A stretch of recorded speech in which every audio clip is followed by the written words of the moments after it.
please know that you're welcome, and great that you've all managed to come and join us for this session.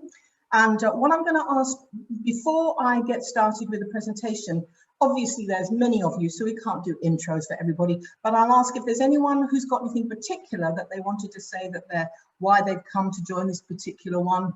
Obviously the theme is CBT, and the subheading is for bereavement, grieving, loss.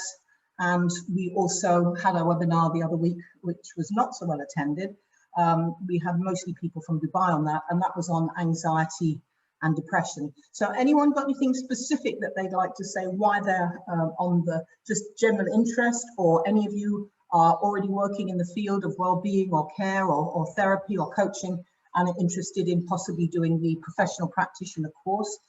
Do let me know if there's anything that any of you want to share about why you're here today. I'll allow just a couple of minutes for that. And I am here because I am a social work student, and I need to know about the subject. And yes, I may be interested in getting the certificate. Okay, and who is this I'm hearing from now? Because I've got so many names on screen. I'm not... Gloria. Gloria. So you're Gloria that spoke to me first with your lovely granddaughter, is that right? Yes, ma'am. Okay, great. So that's Gloria. Lovely. Anyone else?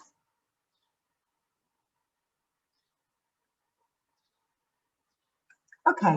I also want to say, although we're due to finish at, well, Dubai, let's stick to Dubai time for the moment, even though most of you seem to be from all over the place. I think UK time, you're probably similar to me. I'm on, it's now currently here in Morocco, it's about 3:35, so about 5 minutes into our timing. In Dubai, it's 6:35. So wherever you are, whatever time it is, we're due to finish at 8 o'clock, which is the Dubai time, so an hour and a half. But just to let you know, I always allow 15 to even half an hour after, if anyone wants to stop after we've finished and I come to the end of the presentation and done the Q&A bit, that's fine. But if any of you want to stay on, ask me questions, any of you who are thinking about doing the substantive course that we're running over 2 weekends later this last weekend in May and the second weekend in June, please feel free to stay on and have a chat about anything you're wanting to know about specifically about the course, because this is intended as an information giving session. It's part of what we do as part of our community service to educate and raise awareness. Obviously, it's also promotion for what we're doing, but this is no hard sell, and it's not until the last slide that I'll actually talk about what the courses coming up are for those of you who may be interested in doing training with us. So having said that, if there's nobody wanting to raise anything else specifically, there's a couple of you, I'm going to just read out things people have put in the chat box. So we've got personal development.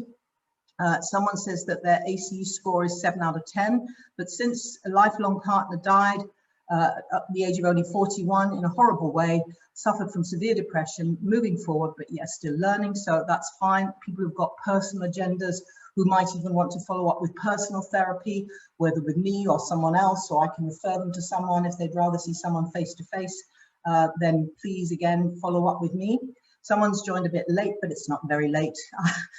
Last webinar I had, someone came in more than halfway through and only stayed for 10 minutes and then went off again. So I don't know if they were in the wrong place or not, but it happens, but you're only a few minutes late. So you're finishing your master's in forensic psychology and mental health. That's Gemma. Can I just ask you, Gemma, where you're doing that?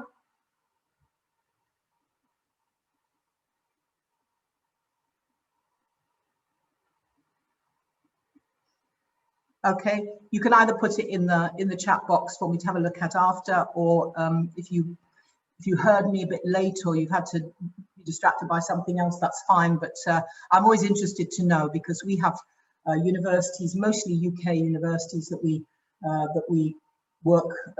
We don't work with directly, but we know and we recommend people to. Sometimes our graduates go on to do their masters who haven't done one. So I always like to know what people are doing and where they're doing it.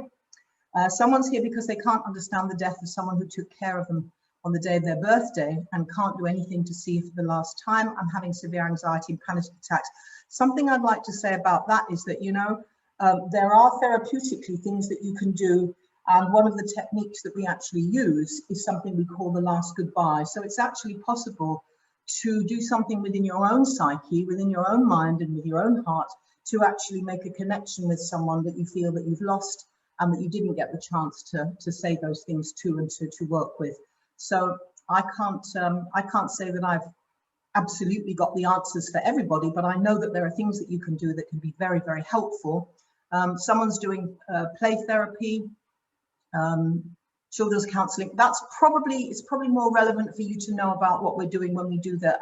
Please, by all means, stay for this webinar, but I'm doing one shortly on working with children, young people and families, where we will also mention play therapy, and we do a 2-day intensive on that, where play therapy is one of the things that we cover.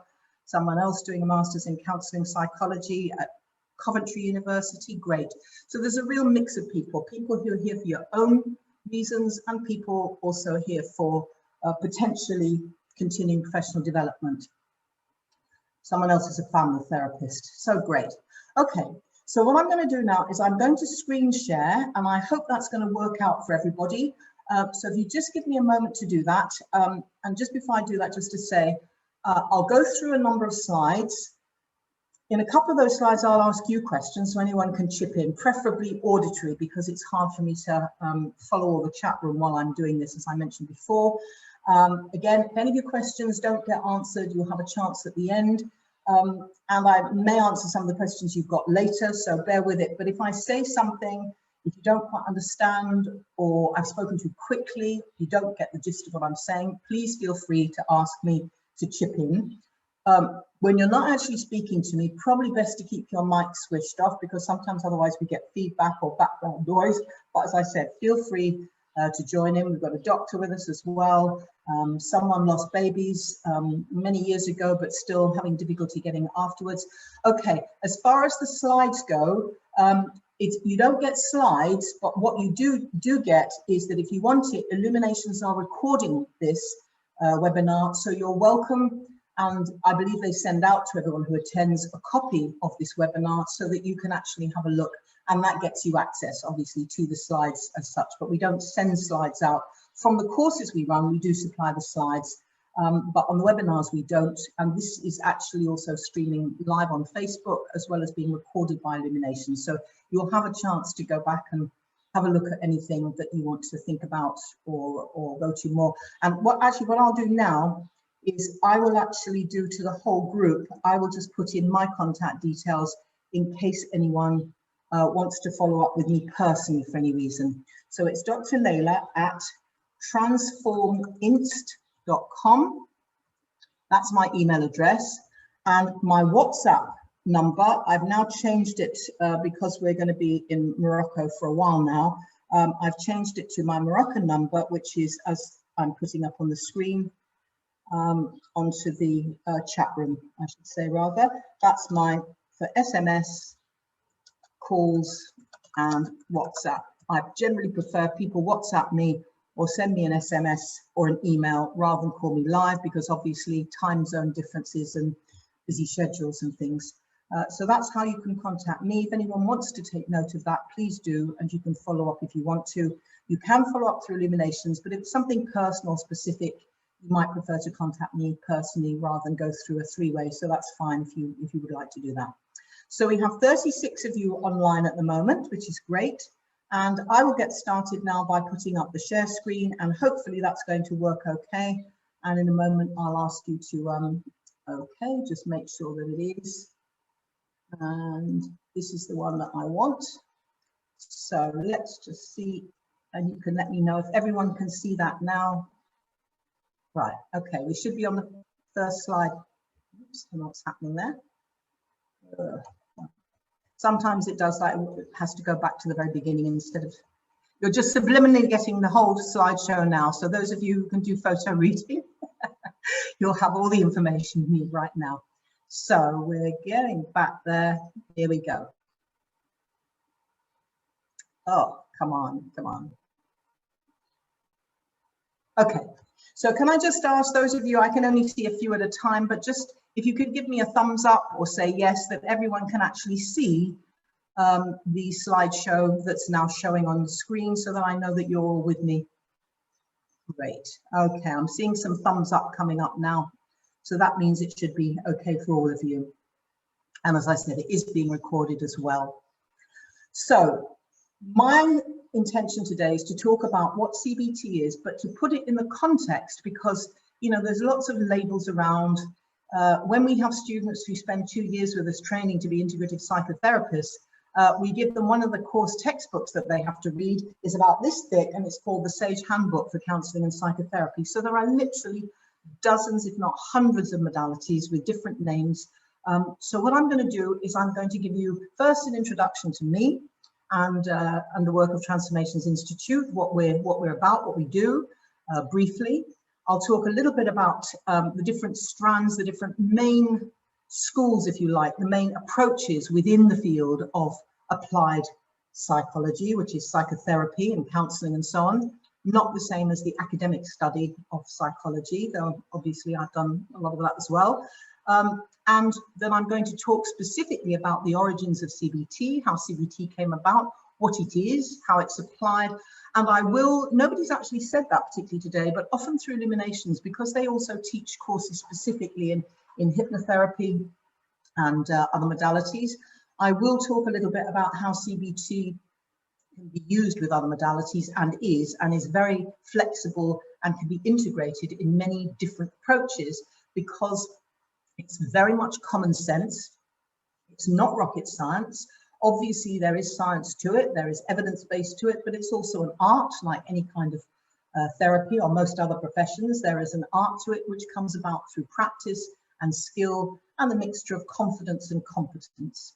So my theme is to talk particularly about CBT in terms of being an effective therapy and in terms of the courses that we've got coming up, particularly how that works in terms of depression, anxiety, and specifically today, to also mention its uses in bereavement, grieving and loss. I'm not going to come up with the answers to those of you who've suffered recent bereavements, but maybe I can give you some indication of how CBT would approach that to help you get a handle on the loss, what you can do about it, how you can maybe seek out effective therapy for people who know what they're doing, who will actually help you to be able to find the light at the end of the tunnel, even though you might not be at the end of the tunnel yet. We refer to everything that we do in Transformations Institute as positive psychology in action, and hopefully you'll understand that as we go through. So that's me. And this is a bit of a crowded slide, but the reason is because I want to emphasize that we have standards that we base on world-class standards. And because I'm from the UK, I worked for many years as both a therapist and in education as a university dean. And I'm very concerned about quality control. So some of you can't come from parts of the world, particularly in America, which is very inconsistent. In some states you can do this and that, and the others you can't do it at all. In some you have to have a degree in psychology, counselling, even a master's to be able to practice as a counsellor. In others you don't have to have any particular qualification. And so we work to British standards, apart from this one here, which is NACBT, that's the National Association of Cognitive Behavioural Therapists. These are all UK standards, and particularly the one that we're working with more and more is NCP, which is the National Council of Psychotherapists, and its international arm, if you like, ICP, the International Council of Psychotherapists. And also down here, these are British standards, apart from NLP, where we work with the Society of NLP, the original only Society of NLP. There are many others. And the Complementary and Natural Healthcare Council. And over here, this is Canadian. That says that we actually are accredited training centre for the Canadian Counsellors and Psychotherapists Association. So I mention this because lots of people run courses and some of them issue their own certificates, some of them issue others, but I'm just letting you know that anything that we do that is a professional qualification is actually professionally accredited, and anyone that I refer to, if I refer you to another therapist, counsellor or graduate, they will be somebody who is actually a member of a professional association or body, so that you know that they're properly trained and that they aren't doing Mickey Mouse stuff that they learned over a couple of weekends and reading a book. And so we are committed to those standards that I mentioned to you. And you don't have to believe what I say. We have social proof, I think is the term used nowadays. Our institute is a multiple award-winning institute. And for example, one of them here, This is, it was very active for many years, the Association for Professional Hypnosis and Psychotherapy. And the person who founded it, Terence Watts, who also founded a very exciting therapy that's relatively new, brain working recursive therapy. You can see him here handing the award for one of the years. We actually won that award twice, and that was for out of the international network of accredited schools. We were selected as being the best in terms of the quality and the quantity of the graduates that we trained in the Middle East, in fact, which is where we've been based for nearly 20 years, although currently I'm in Morocco and will be in the UK again when that's possible. So, as I said, it's not just what we say about ourselves, it's not only what our graduates say, and they say some very good things, but also what our peers and the leaders in the field say about what we do. Now, I want to ask you a question now, and at least, I'm sure at least a few of you can answer this, given that at least one of you's, a couple of you actually are students at undergraduate level or master's level in the field of psychology, counselling, and also I think we've got a doctor. So if you look at that list of people and clarifying the roles that people have in the field of mental health, if you look at that list, okay, I'm not going to ask you to tell me every single one what they do and what training and qualifications do they need, but one category on that list is very different specifically, can do things that nobody else on that list can do. Anyone like to say out loud rather than just typing in the chat box, who on that list can do something different that nobody else on that list can do?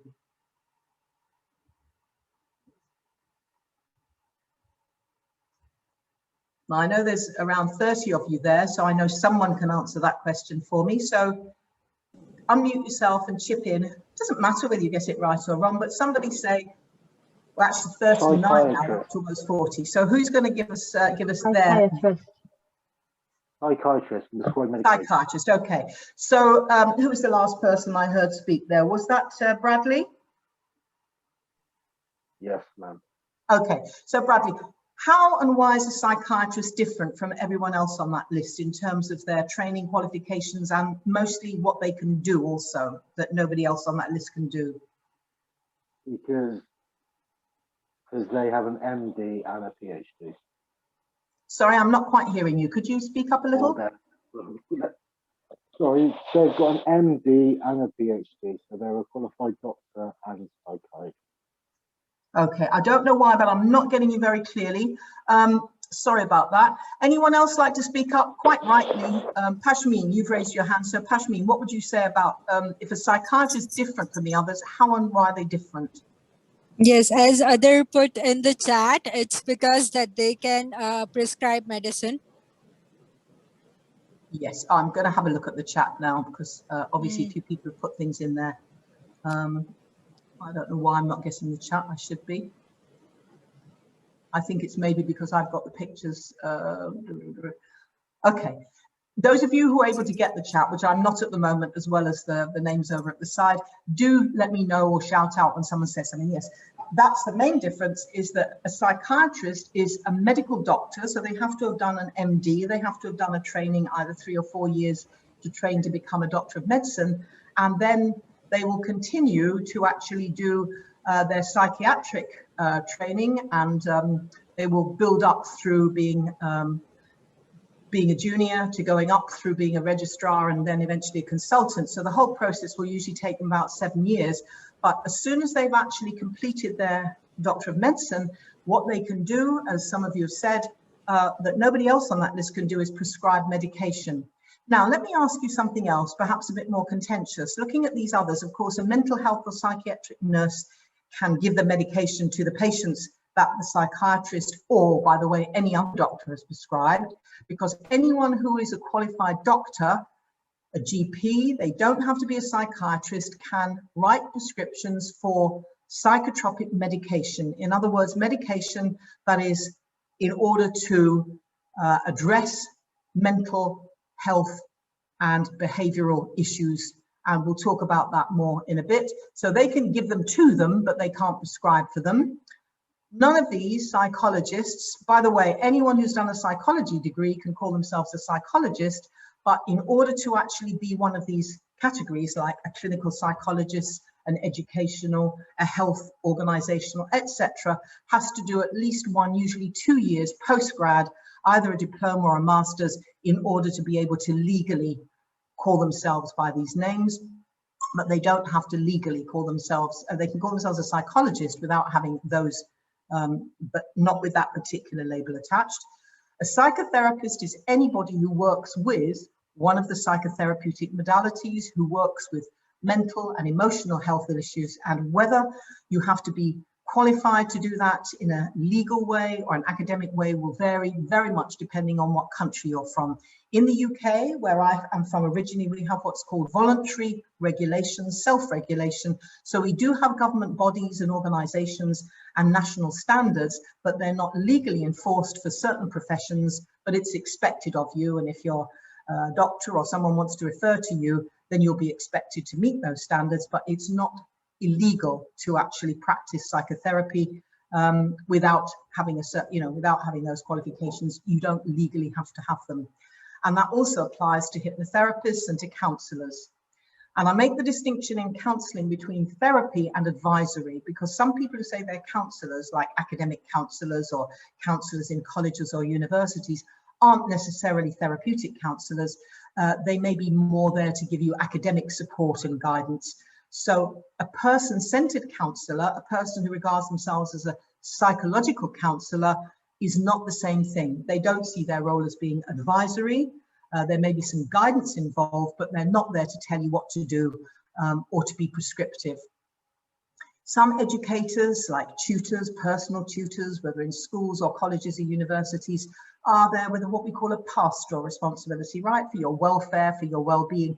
So some of them will also have trained in counselling or got counselling skills. Then we have social and community workers who've got usually do particular training, usually a degree or a diploma of some sort, to go and actually work in the community, in the probation service, in community centres, with people who are having difficulties in the social sense, family, financial, relationship issues, etc. So that can be quite a broad field as well, but usually with some kind of academic or professional training. And then we've got the whole field of coaching, which is nowadays everyone and their aunt can call themselves a coach. Again, not legally regulated in most places. And for some people, it means doing a couple of weekends or an online course. And for others, it means doing a substantial amount of work and training and case studies, etc. So these vary. But if we go back to the psychiatrist, and here's my question to you, so anyone who wants to chip in, please do. Is it a good thing, or is it potentially not such a good thing that a psychiatrist and any other doctor that's qualified as a doctor can prescribe psychiatric medication, psychotropic medication? By the way, excuse the cuckoo, it makes its cuckoo noises by Dubai time, because although we're in Morocco and the clock says Moroccan time, this was actually set originally in Dubai, and the cuckoo won't stop doing Dubai time. So you just have to ignore that for the number of cuckoo sounds that there are in Dubai. So if you can hear me talking above that, please stop now. Okay, so is it a good thing that psychiatrists can prescribe medication for emotional or behavioural or mental health difficulties? Is it potentially something that's contentious? Who would like to chip in on that, please? I can chip in. So I'm in the US, and we find here like a shortage of being able to see mental health services. So in that sense, I think it's good that at least the primary or a general doctor can start somebody on services. But at the same time, I do feel that it should be a psychiatrist who better can evaluate the diagnoses and the medication and the doses, as that would be their specialty. Okay, so for you, it's a good thing, especially if there's nobody else that can provide any kind of support services for mental and emotional health issues. And you're basically saying leave the diagnosis to them. And I know that that's a very, very popular and widely taught model. So it's quite understandable that you would say that. Anybody got a different view? Anybody would challenge that? That it's a good thing that a psychiatrist or a doctor who works in that field, whether they're a consultant psychiatrist or not, would prescribe medication and do a diagnosis of what's going on with someone. Anyone got a different view? Anyone disagree with that? Can I chip in? Oh, sorry. Go ahead. I was going to say, I think it really depends on a couple of things. It depends on the client, on their diagnosis. It depends on the doctor. If it's just medication that they're prescribing and they're not providing any type of counseling in addition to it, then that can be, again, depending on the client's preferences. And Okay, and someone else wanted to say something there. Go ahead. And that so was me. It's really a dependent question on a bad thing. I think counseling in addition with medication can be a proper treatment depending on what the diagnosis is. Okay, so I'm hearing a few of you use the word diagnosis. Now here's where I'm going to say something that to some of you may be contentious, some of you may be mind blown, some maybe not. But if I tell you, and this is of someone who has spent 50 years of my life working in various ways in the field, and for many of those years have been quite research active, applied research, action research. If I tell you that the whole of the notion of diagnosis, in America, I know somebody said you're from the States, it's called the Diagnostic Statistical Manual, it's called different things in different countries. The idea that there is such a thing as a diagnosis, a proper diagnosis, like we could say there is a diagnosis for polio, for the common cold, there's a diagnosis for so many different, hundreds, even thousands of different physical conditions. And the proof that we have of that, the way we expect people to demonstrate that is by showing a bacteria. It's why there's a lot of contentious issues now around the whole COVID thing, because viruses leave a footprint, but they're not the same as getting a bacteria and looking at it under a microscope and saying, look, I can see there, there's this and there's that. I can do a chemical analysis on it, etc. So the reason I say that is because, and again, I'll cite you for those of you who want to follow this up. One of the textbooks that we require our psychotherapy students to read is called Cracked. And the subheading of that book is Why Psychiatry is Doing More Harm Than Good. And this book is thoroughly researched, and it includes an interview with the person who's been the chair of the DSM that puts the Diagnostic Statistical Manual together. And he's actually quoted in the book, and this is, excuse me, those of you who've got sensitivity to language, but this is a quote from the person who's the chair of it. He's quoted in the book from an interview, and he says the DSM is bullshit. Okay, now why might he say that? If we look back to 100 or so years ago, about nearly 120 years ago, when we first ever had an attempt to put together a list of behaviors and symptoms that we could then put under various different mental health conditions, psychiatric problems, before we had the word psychiatry even, there were about half a dozen, there were about 6. And they included hysteria and what we might call depressive conditions. We also had, I won't give you boggle you with the terminology now, but what we now call schizophrenia, although that has many different categories within it, but there are about 6 conditions. Anyone can tell me now approximately how many conditions we have categorized and in that manual that people do the diagnosis from, just approximately. Anyone got any idea? Probably 20,000. You're a little bit more pessimistic than some. No, not quite 20,000. We're in the hundreds still. Isn't it about 300?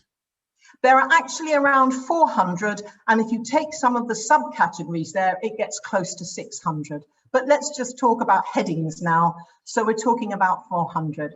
Now, this is the next question I want to ask you, so that you don't think I'm a lunatic. I mean, I am a former dean of one of the UK's leading research universities. So when I say these things to you, anyone who wants to follow up me, I can give you chapter and verse and quotations and citations and so on. But let's look at the facts here.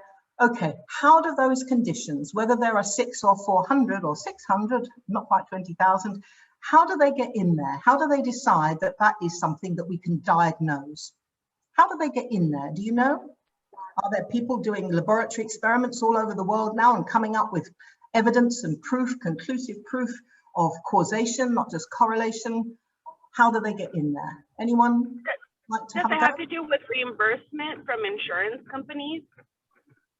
Well, it's true that people do get reimbursement from insurance companies in some countries or where they've got that insurance, but how do they get to be put in that book in the first place? That every now and again, every few years it gets updated. We're in version 5, by the way, now. It didn't really start properly until really about 3 decades ago. And it's really picked up over the last, the last half century, you could say it's just started, but really in the last 3 decades, it's become the thing. So how do they get in there? How does it get to be in there?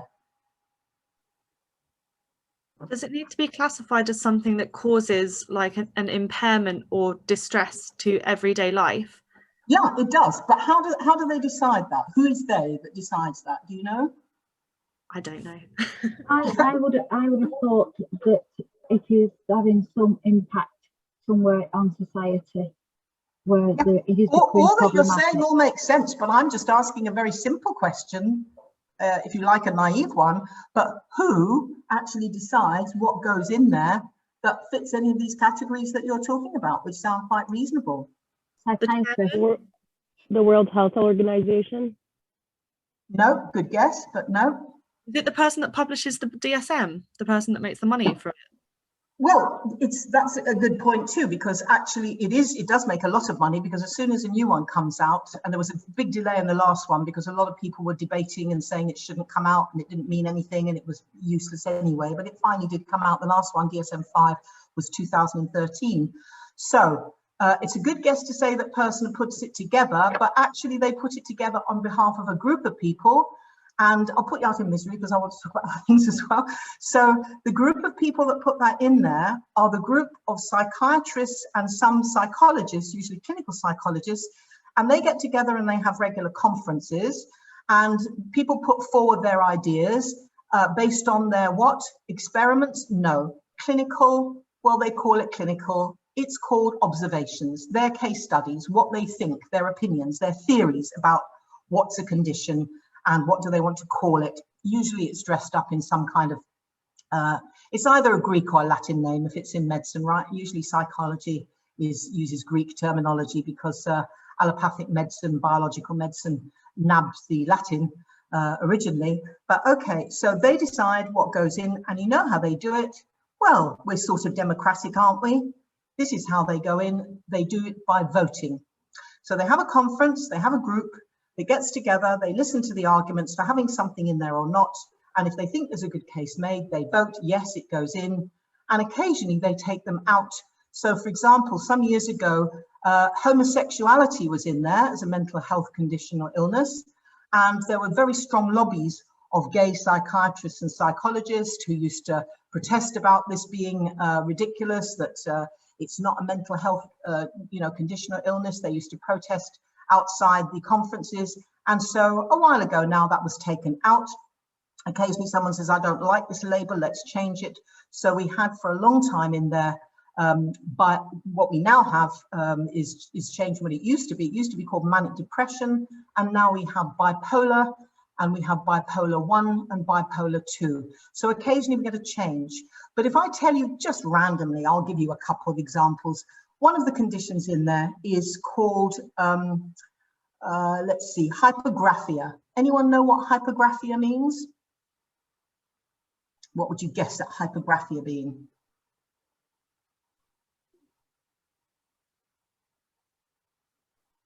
Stunned into silence. If you just broke it down into hyper and graphia, what do you think it might mean? I would say something like they get very hyper and the behaviour is very graphic to look at and very noticeable and very obvious. If you broke it down into 2 words. It's a good guess. It's actually even more literal than that.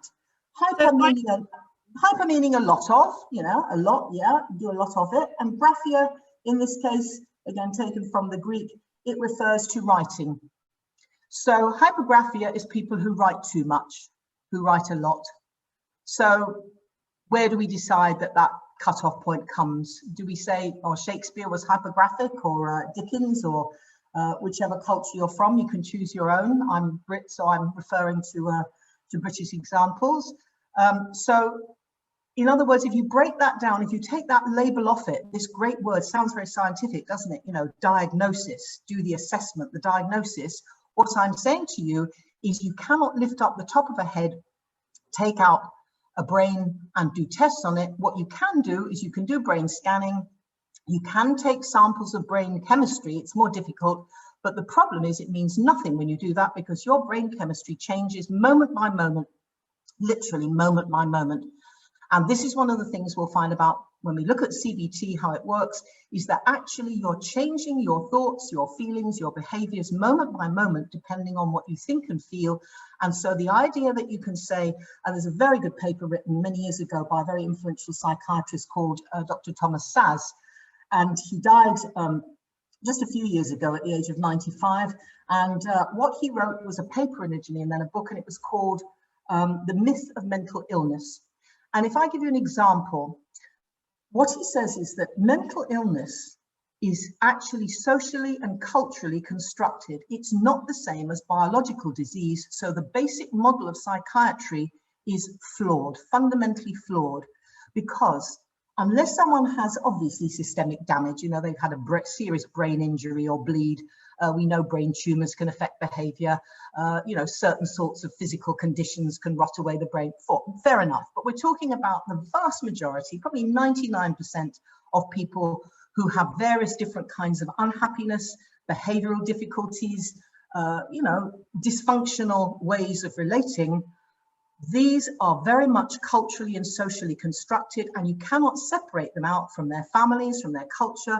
So my example I often give to this, because I lived in Dubai in the Middle East for many years, and I say to people, you know, if you were in India, for example, in rural India, and someone took off all their clothes and they decided that they wouldn't speak for 7 years, they would just sit still, and they might even put their arm up in the air and not take it down, what would happen to them? In many parts of rural India, people would come and they would regard them as a sadhu, they would put money or food in their begging bowl, they would regard them as a holy person. So if you were in, let's say we've got some of you in the States, if you're in the middle of a city in the States, I don't know if you're in Michigan, if you're in Illinois, or if you're in London, someone takes off all their clothes, sits down and puts a bowl in front of them and just doesn't speak, what's going to happen to them? They're going to jail. They're either going to jail or a locked up institution. Yeah. So they might briefly go to jail and then get taken to an institution. If it happens in Dubai, it's probably jail.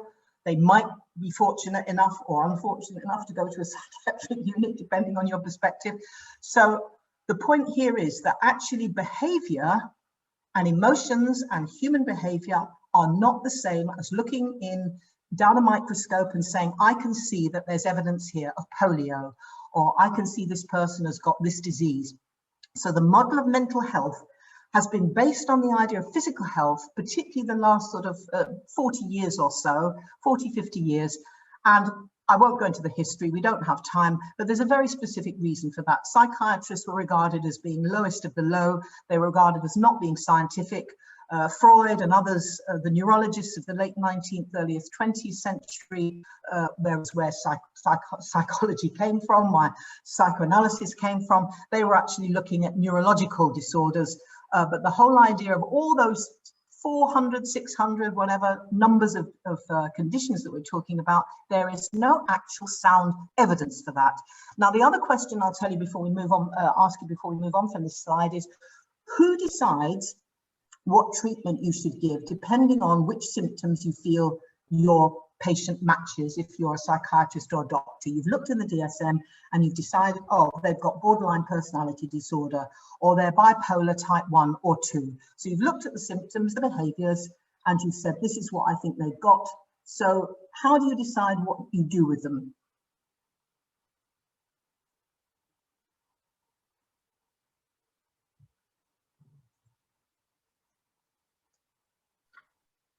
I suppose it depends on what support is around them and how they are, how much it's affecting other people's lives as well as their own lives, and whether there's any criminology involved. There's different elements depending on how they would. Again, what you're saying makes absolute sense in terms of what you do with them, but I'm talking about from a prescription, from a medical point of view, who decides what medication you give them? Who decides how you're going to control their behavior or attempt to, for whatever it is the condition you've decided that it is?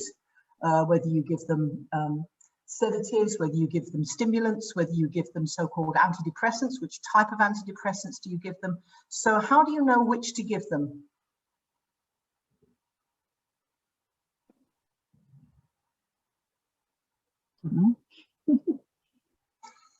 It's an interesting question, isn't it? And again, I'm asking these things to get you to think along these lines, because it's very easy to fall into the white coat syndrome. Here's an expert, they've got a uniform, in this case a white coat, a stethoscope or whatever. But if I tell you that there's a website which is actually made a point of going around exploring the kinds of things I'm talking to you about, one of the things they do is have someone go with a hidden camera and consult about 6 different psychiatrists and describe the same symptoms to them. I mean, they're a stooge, right? They don't really have those symptoms. Yeah, but they, can you hear me? Thank you. Yeah, they describe their symptoms. Caroline? Sorry, I'm trying to make a point here. Could you just wait a moment till I finish and then chip in again, or try and make that point? What I'm saying to you is that they made a video and they went to consult 6 different psychiatrists, and they got 6 different diagnoses from 6 different psychiatrists. And one of them, they say something to them like, how do you know I've got that? And she says, well, I can't, you know, we can't open up the top of your head and show you, but believe me, this is a scientific method. This is quite reliable. What I'm saying to you, and as I said, I have masses of evidence from this, from world-class researchers, far better known than I, that actually mental illness is a social and cultural construct. There are behaviors that it's useful to understand the type of personality, the type of situation that might trigger those behaviors, but there is no actual sound evidence. So here's the thing, you can check it out for yourself. The way that doctors, psychiatrists and GPs and so on decide to prescribe is based on what the DSM tells them is the right kind of drug to give them, and the information on that comes from who? And you only get one guess on this one. Who gives the information as to what they should prescribe? And it's not the World Health Organization, but it is very specific category in society. Anyone going to tell me in one word who that is, or 2 words at the most? Your GP. Sorry, say that again. Your doctor. Yeah, but I'm saying, where does the doctor get the information? You know, you may have gone to see a doctor sometimes and they'll actually look up online, what's the best latest cream for psoriasis or whatever it is. Sometimes they need to check on the internet, but where does that information come from? Whether it's in the DSM, which it usually is in the DSM, it tells them what they should give. Look up online to see what they should give. Where does that information come from that tells them what they should prescribe? Drug companies. Yes, thank you. The pharmaceutical industry tells them what they should prescribe. So you have a case of a closed loop here. The people who make vast profits, and they do make vast profits, from selling psychiatric medications are the people who actually sell it, also tell the doctors what they should prescribe. So I'm saying this is a matter of fact, and it's why I personally feel very strongly about these things, because I have had students in the past, university students who've committed suicide, who've been on prescription medications, and I made it my work at one point research-wise to find out what were the correlations. Why was it that the medications that they were being given actually made their risk of suicide higher rather than lower? I feel very strongly about this from an ethical point of view, and as a practitioner, and also as a mum and a grandmother and great-grandmother, a human being. So I'm laboring this point a little bit to get those of you, particularly those of you who are maybe have been patients or clients, and those of you who are in the field, to take away this idea that there are God-given properties to psychiatrists or doctors. Most of them are not trained, and psychiatrists do not, unless they choose to go and do extra training in therapy, psychotherapy, counseling or whatever, they are not taught this stuff. They might be taught some patient handling, etc. But the vast number of med students are not taught psychology. It's not the same topic as being a doctor that studies, obviously, biology, anatomy, physiology, and all sorts of different, thousands of different kinds of diseases and illnesses. So All of these people here, so I'm not saying psychiatrists can't use CBT, they can. I've trained many psychiatrists in CBT. I've also had psychiatrists come to me for training in hypnotherapy and other kinds of things who already know how to use CBT. But what I'm saying is that a psychiatrist has a lot of power in this situation because, as several of you have said, they get to make the diagnosis. What I'm saying is they have absolutely no more, and many would say less, skills than someone trained in good positive psychology who understands the workings and the functions of the human mind and behavior. They have far more chance of getting a result. And I'll show you briefly at the end some research results on that. If you compare the results of treatments like CBT compared with drug therapy and treatments. Okay, so just let's briefly go through some psychological approaches here. The original field of psychology came out of the 19th century, the latter part of the 19th century. A number of particularly neurologists, these were all people who were medical doctors who studied neurology, the nervous system, including Sigmund Freud, who most of you probably heard of. And just to give some balance here, I've got one of the few women in the field at the time, Melanie Klein. And what these people did was basically study people who were sick. Their clients, their patients were emotionally, behaviorally ill, couldn't manage, were dysfunctional. And so what they did was studied them and came up with their theories based on the study of people who were not functioning well in society. And if any of you have ever looked at what was happening in the 19th century, early 20th century, mental asylums, as they were called, were not good places to be. People were basically locked away for life. It was believed that mental illness was incurable. And unless you were wealthy and had friends or family who could come and give you some food or a bit of creature comforts, it was a pretty hard time. If you look at the history of places like Bedlam, really awful, worse than many jails. And so these people who were studying human behavior at the time said, basically, there's something wrong. If any of you have studied Freud, you'll know that Freud believed that human beings were cannibalistic, violent, incestuous, and they needed society to keep them under control. But sometimes they got repressed, society was perhaps a little bit overly repressive, and so then they became neurotic. And so he saw the job of psychology to actually find out what their neuroses were, talk about them, and release them. What most people don't know, unless they've studied hypnotherapy, is that actually all these early neurologists used what we now call hypnotherapy. It was called different things, mesmerism, neurohypnosis. What they thought was maybe it was a disease of the nervous system that affected the mind. So they studied hypnosis, putting people into the relaxation state.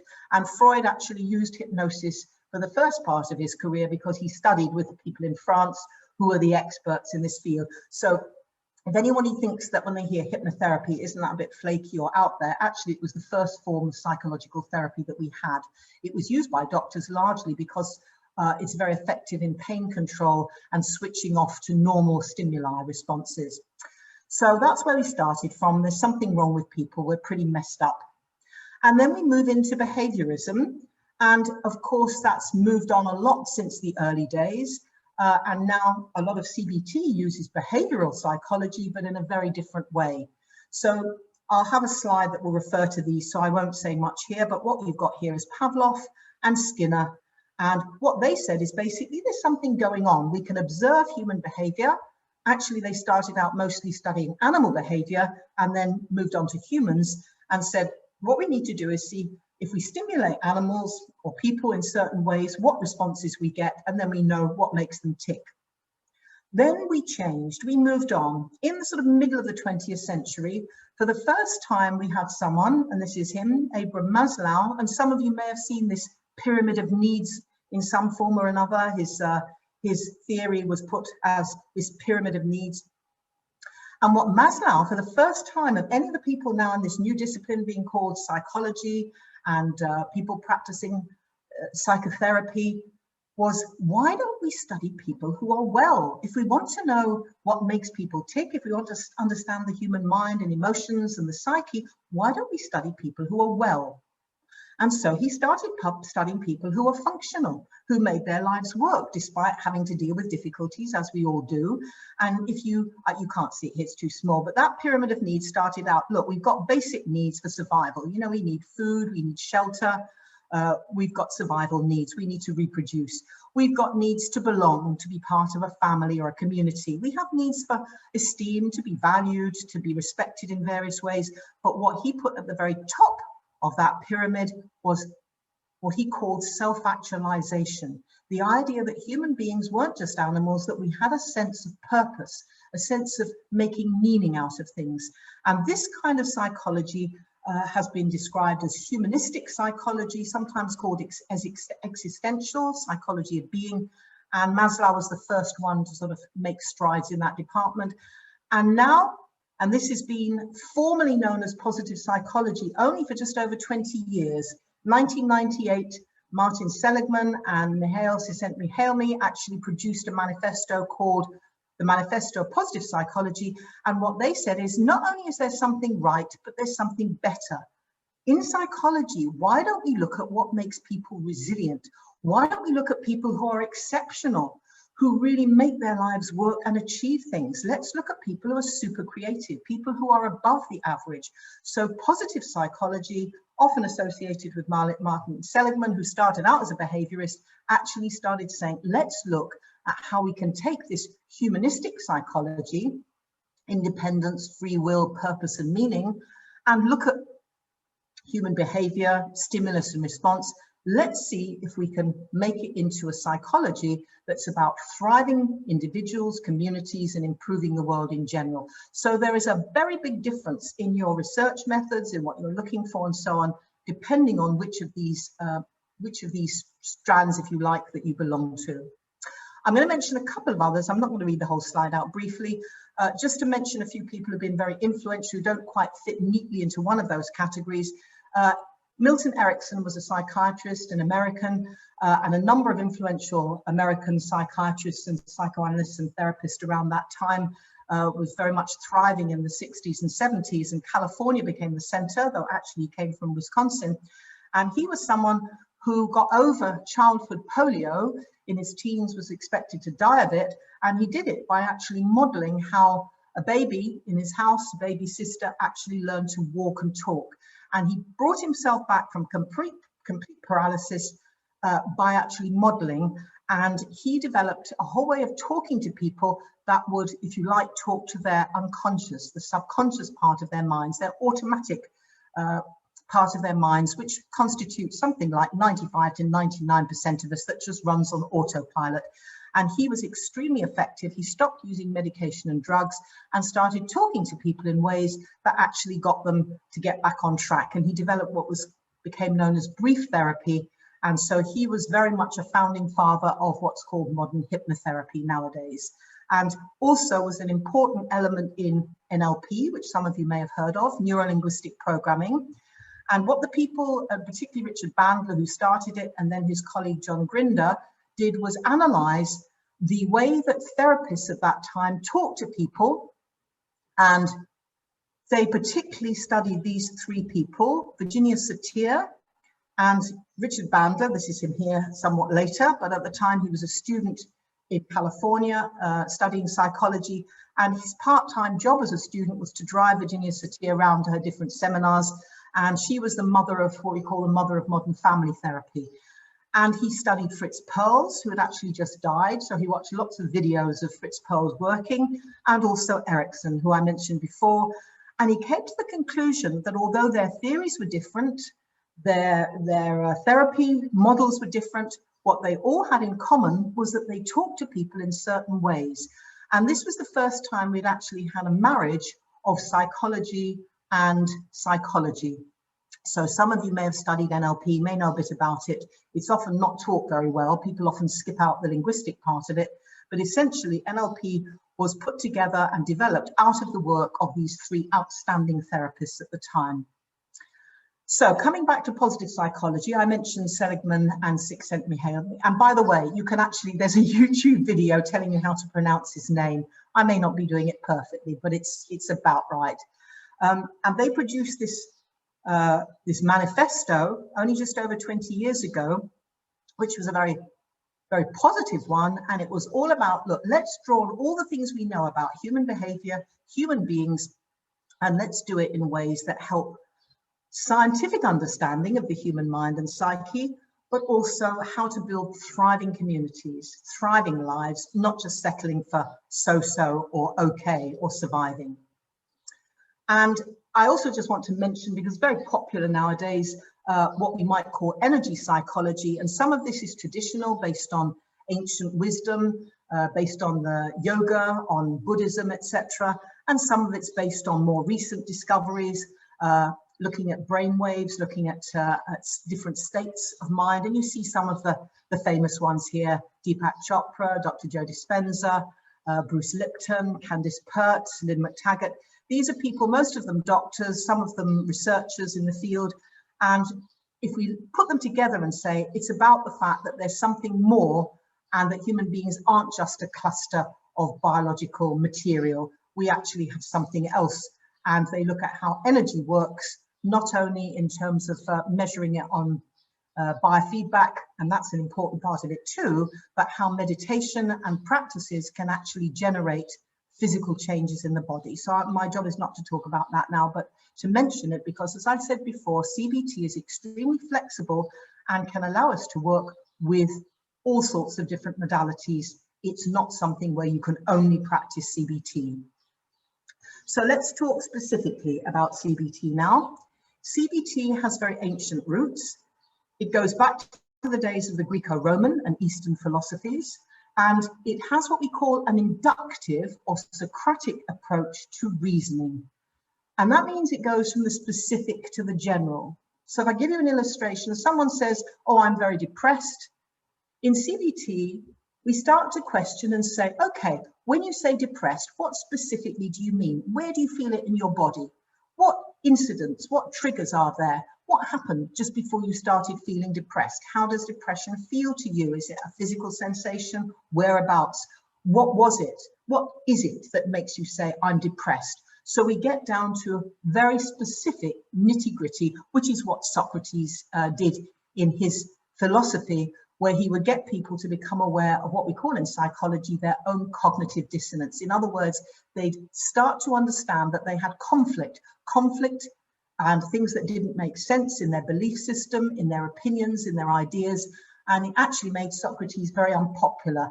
And it's interesting nowadays to reflect on what's happening to a number of doctors and researchers, including Nobel Prize winners, who are being completely trashed on social media and mainstream media because they dare to question the whole of the lockdown. And I'm not going to go into the politics of it, but if I just say there are many researchers now are saying most of what's being talked about has got no scientific basis and is nonsense. But you say things that are unpopular with people in power, you're made to be sorry for that. And Socrates was given the option: you either get sent out and exiled from Athens, or you die. And he said, I'm not going to leave Athens. I love it. It's my home. So he was made to drink hemlock and poisoned. And they didn't like the fact that he was getting the young men of Athens starting to question the authorities in Athens about some of their politics and behaviors. It draws on mindfulness techniques as well as logic and reason and philosophy. And the latest techniques in CBT actually draw specifically on what we would call Mahayana or Buddhist meditation practices, because contrary to popular belief, Buddhism is not actually a religion. I know it goes in that category, but to be a religion, you have to have a God, right? And Buddhism doesn't have a God. It has states of mind and consciousness. So anyone who's a serious student of Buddhism would know it's actually a set of psychology and philosophical propositions and practices that go with those to change one's state of mind, one's thoughts, and one's emotional state. So there's actually a master's degree at Oxford University in the UK based on John Kabat-Zinn, who's one of the gurus in mindfulness practice, called Mindfulness-Based Stress Reduction. And there's a master's called the Masters in Mindfulness-Based CBT. And when we teach CBT, we incorporate the understanding of death, not only as the end of the physical body, but also in terms of ego states, of the states that we go through moment by moment, and the concept of the three poisons in Buddhist philosophy, which is basically grasping, greed, attachment, and so on. That's one.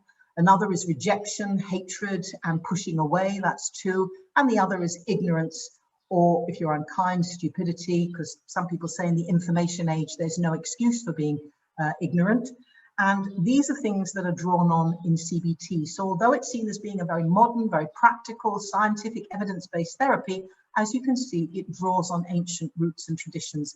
And one of the latest forms of CBT, called DBT, or dialectical behavioral therapy, and you can see I've chosen pictures where we can see Marsha Lynham, who's an American psychologist and therapist, in rapport with Gautama the Buddha. And what she found is that CBT is great, but sometimes because of its focus on change, people who feel stuck or been stuck for a long time in negative thoughts, emotions and feelings can find it overwhelming and scary, or they feel they beat themselves up, they feel guilt, they feel bad about and shame about how they've been. So DBT focuses on a balance between acceptance and change. So you accept yourself for who or where you are, what's brought you to where right now, and then you start to look at how can you go about changing and becoming the person you want to be.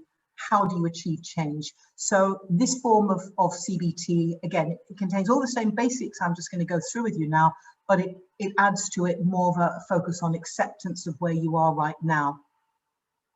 So if you look at this quote, and this is obviously a quote from others, because most of the masters and prophets and people that I've studied over the years don't actually write things down. Their followers, their disciples, other people do.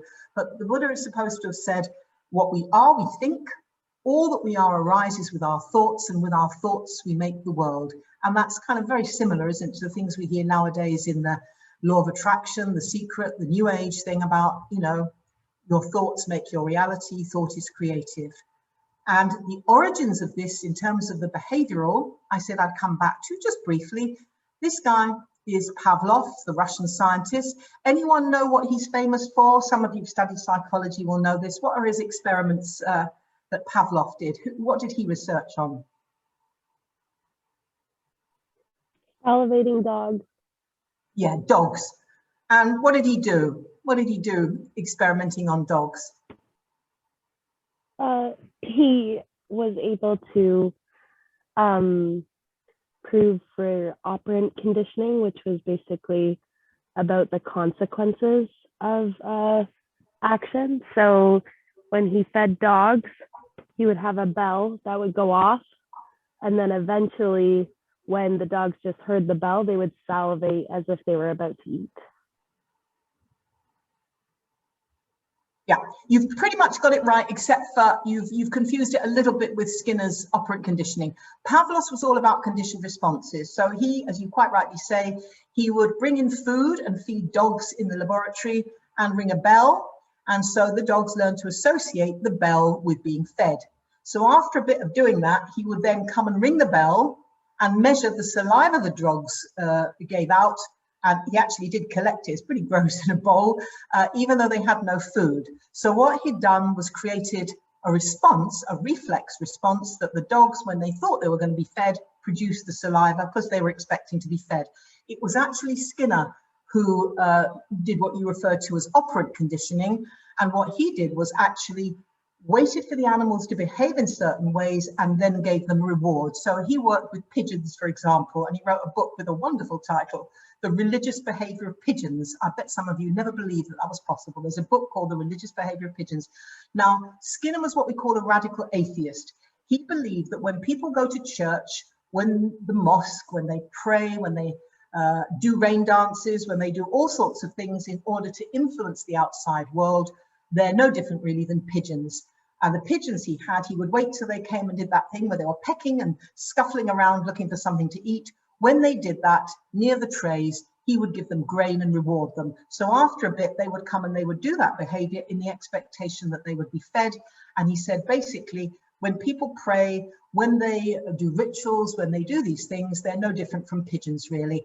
And one of the things that is a bit spooky about Skinner is that he was very influential to what was going on in the 30s, in the Nazi party, in the idea of using what we now call psyops, in actually conditioning people with things like symbols, flags, doing certain kinds of marching and salutes, using certain colors, etc., that you could actually get people to behave in certain ways. The beginnings of what we would now call PR, advertising, marketing. And again, I'm not going to go into the detail, but you can draw your own conclusions or start maybe to ask questions about what's been going on with the human race in planet Earth for the last year or so, in terms of how we're being conditioned and how much we're actually thinking critically. Because when you're in a state of emotional upset, when you're in a state of stress, again, we've got lots of evidence for this research, proper evidence, I don't mean people's opinions, the learning centers in the brain switch off, and we actually switch on the amygdala, the primitive brain, the lizard brain switches on, because it's all about survival and it's about freeze and then flight or fight. We don't think, we don't sit and reason. And so there's a very good reason why certain people like to keep people in a state of fear and anxiety, because then they'll be very good subjects. Again, don't believe me. As the Buddha once said, weigh my words like gold, work out your own salvation, believe nothing I say, but go and check it out for yourself. Then we go into a more positive state for, I say positive because all of this was a bit, you know, a bit lab animal, lab rat, not much about humans, but we started looking now at, hey, how about we could take behavioral conditioning, but we could teach people to condition themselves to respond differently. So we've got Volpe's idea of unlearning fear, what we now talk about as being controlled exposure, actually starting to question, gradually introduce something that you're afraid of and realize that there aren't any particularly negative consequences for it. And things like assertiveness training, things that happen in the women's movement to say, you know, if you walk tall and you breathe a certain way and you, fake it till you make it, you'll start feeling braver and stronger and people won't be so likely to push you around. So this is where we start to get into more of a collaboration, if you like, between behaviorism and the humanism that I talked about before. And we've got research I'm not going to go into on things like anxiety disorders, etc. Now, here's the nub of where CBT came from. People mostly know about Beck, who actually developed what he called cognitive therapy. And not so many know about Ellis unless they've studied this, because he was actually a bit older than Beck and he was a psychologist. What's interesting about these guys is that they didn't meet until just before the end of Ellis's life. They worked totally independently. They had nothing to do with each other. And yet they both came up with extremely similar systems and models, which are now what we combine as what we call cognitive behavioral therapy. Ellis was a psychologist who was actually the opposite of Skinner and the people I've been talking about. He actually had a very positive view of human beings. He was a radical humanist, and he actually trained, having become a psychologist, he found he didn't have an awful lot of tools, so he trained as a psychoanalyst, hoping that this would help him to help people, and it didn't. He found that he made very little headway or difference to people with Freud's type of talking cure.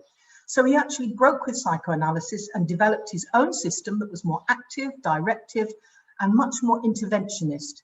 And it was about helping the client. The therapist's job was to help the client to understand that their core irrational beliefs led them to emotional pain. For example, things like catastrophizing. Oh no, I'm late for a meeting. Oh, the whole world's going to come to an end. I lost my best earrings. Oh no, it's a disaster.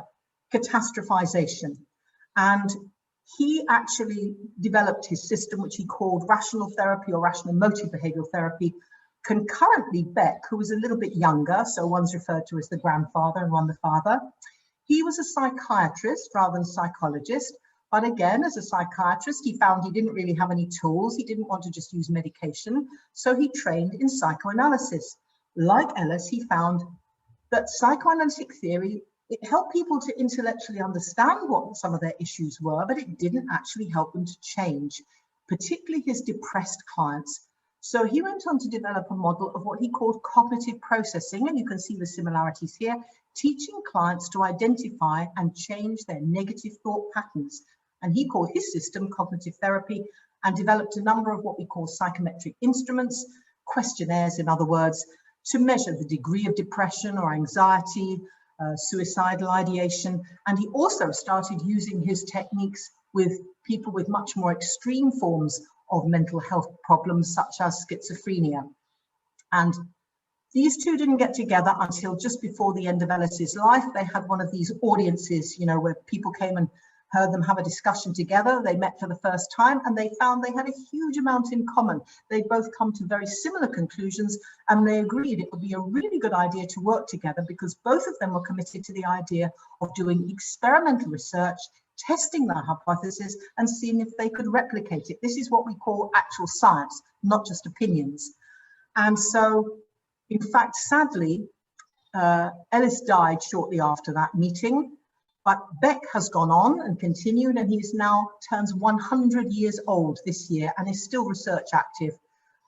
His daughter runs the Beck Research Institute, so that's why you probably heard of Beck or cognitive therapy more than Ellis, because he's been around for a lot more years. The common features that they both had are the focus on the here and now, the present moment, the therapist having a more active guidance role, structuring the sessions and getting the client to actually do structured work on challenging and questioning their beliefs, their thoughts, and starting to alleviate their symptoms and their negative behaviors by becoming, if you like, forensic in their study of themselves. One of the goals of CBT is for a client to become their own therapist, to understand themselves.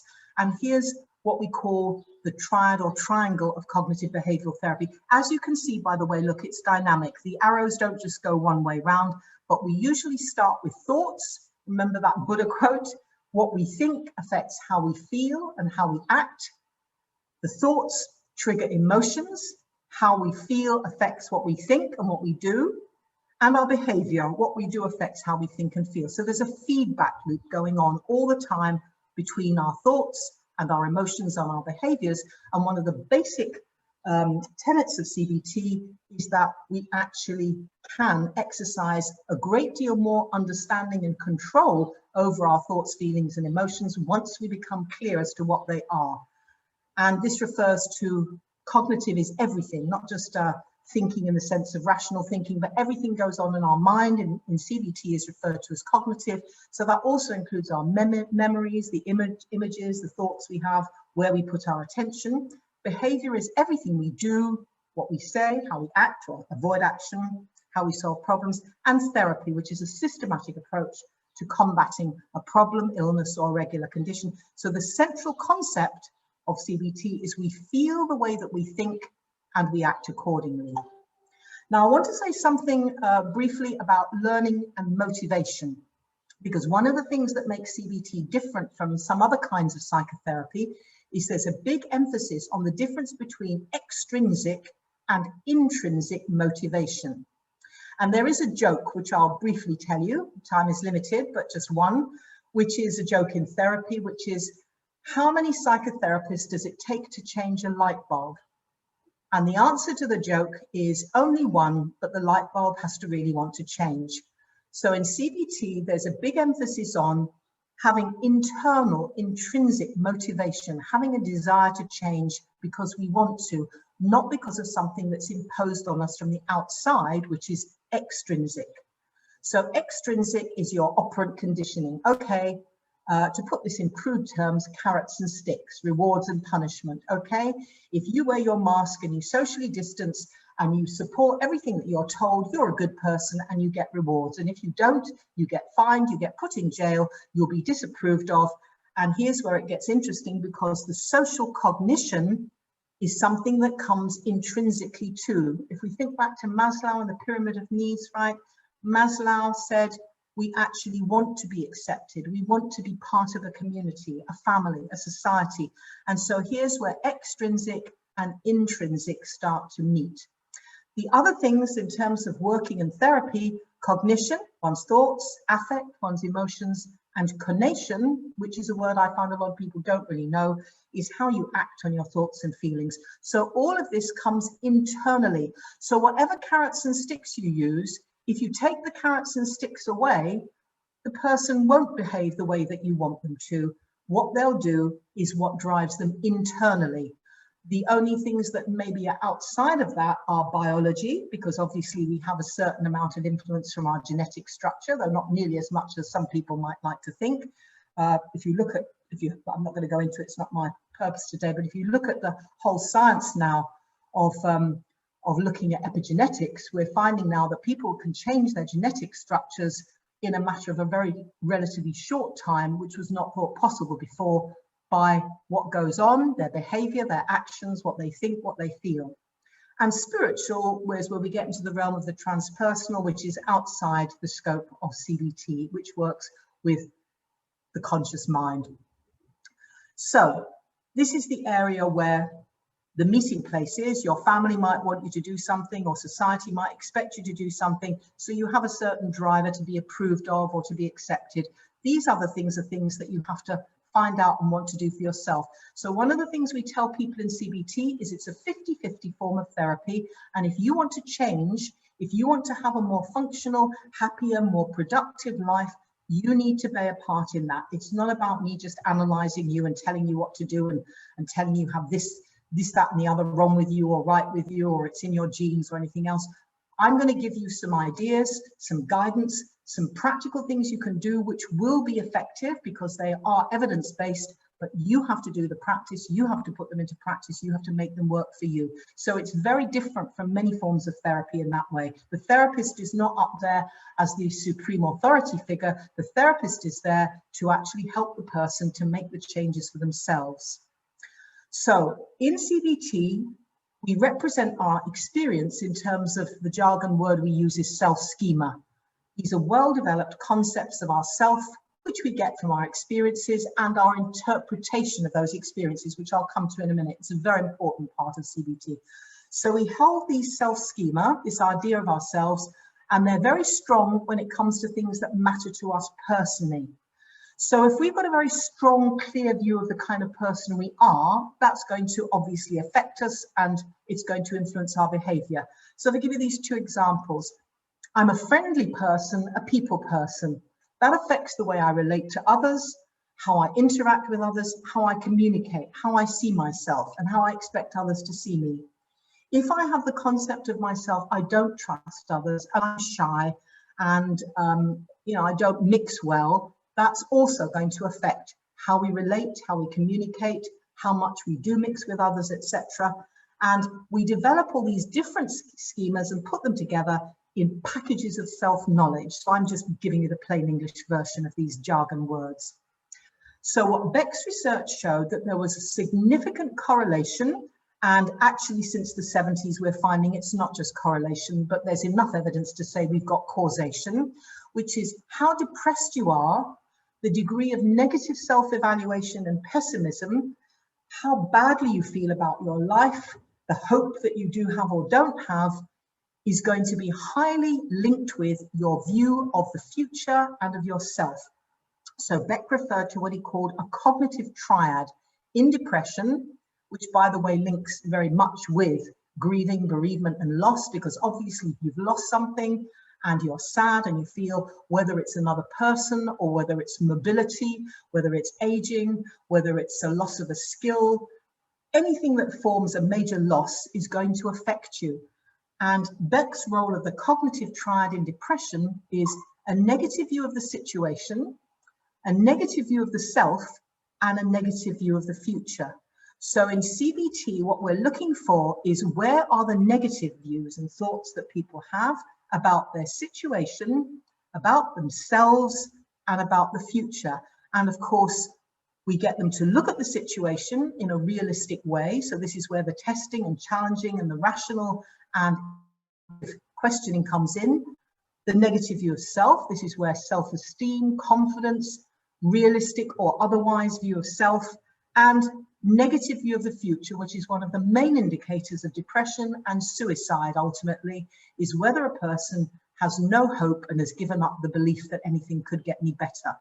So Beck worked a lot with depression and with people in extreme forms of unhappiness and sadness and suffering. So the purpose of CBT is to help the client to identify the thoughts and beliefs by self-monitoring and education in order to raise their self-awareness and their understanding of the relationship between the thoughts, feelings, and behaviors. Because the thing is, once a thought goes in and gets repeated, it goes into the subconscious mind. Now, CBT doesn't work at the level of the subconscious, it works at the conscious level of the mind, which is why personally, and I'll come to that in a few minutes, why it works very well with those techniques like hypnotherapy that actually delve a bit deeper into the 95 to 99% of the mind that's running on autopilot, that's running on programming. So the model of information processing in CBT is you've got a stimulus, you've got something that goes on, a situation. For example, sorry, my mouse is giving me trouble now. Okay, somebody dies, somebody gets sick, somebody walks out on you, you lose your mobility, you lose your looks, you age, you lose your job, etc. That could be seen as an external stimulus, right? Then you have thoughts about it and you have feelings about it. And in CBT, and a central tenet of CBT is it's not what you experience on its own, but how we make an interpretation of that. That will determine how we cope with it. And this applies to all stresses and challenges. So the thoughts mediate between the stimulus and the emotions, and the stimulus gets a thought going. That might be some kind of evaluative judgment, and that in itself will trigger an emotion. So it's not the stimulus itself that gets the emotional response, but how we think and feel about it that will affect our, and these are important words in CBT, our resilience, our ability to learn or even grow from the experience. So when there's a very upsetting stimulus, an event, even traumatic, such as a bereavement or a major loss, the way that we respond to that loss makes a huge difference to our ability to process it and eventually to heal and to move on. And does this mean that we forget it, we completely switch off? No, not at all. You can still feel sad when you reflect on someone you lost many years ago, but it's the degree to which it becomes dysfunctional. I think someone said earlier, it actually interferes with your day-to-day life, with your ability to form relationships, to do your job, etc. That's what we're concerned about, is having people in functional and resilient states. So CBT gets us to reflect on the rationality and the accuracy of our thought processes. And when they're not verifiable or accurate, or only partially true, CBT helps us to change our dysfunctional automatic negative thoughts into more rational and realistic ones. And that means bringing things into the conscious mind and reflecting on them and using critical thinking.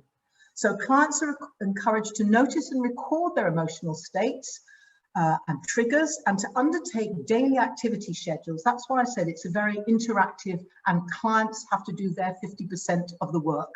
So they'll fill in forms, for example, reflecting on what happened throughout each day, what triggered certain thoughts and feelings. Was it what somebody said? Was it a situation you were in? Sometimes it's done through keeping journals or diaries. So there are many practical techniques, which obviously I don't have time to go into, but it is the emphasis is on doing things, learning, observing, and getting to be what's once been described as a detective of yourself, to actually understand yourself. So how do we change basic cognitions? Well, a thought process causes a feeling process, back to that triad I showed you. So if you have the thought, I'll never have a good job, that leads to a feeling of hopelessness. And so when you feel hopeless, do you even bother to fill in the application form, send off your CV, contact the headhunters? No, because you've already got the belief, the thought is very strong there, I'll never have a good job, your feelings, your emotion are hopeless, and the action that results from that is probably doing absolutely nothing and being stuck in a loop and going down into a negative spiral. Another thought, nobody likes me. So then when you feel that nobody likes me, the feeling goes into loneliness and rejection. And my cuckoo clock's a little bit ahead of itself. So we have a little bit of time left still.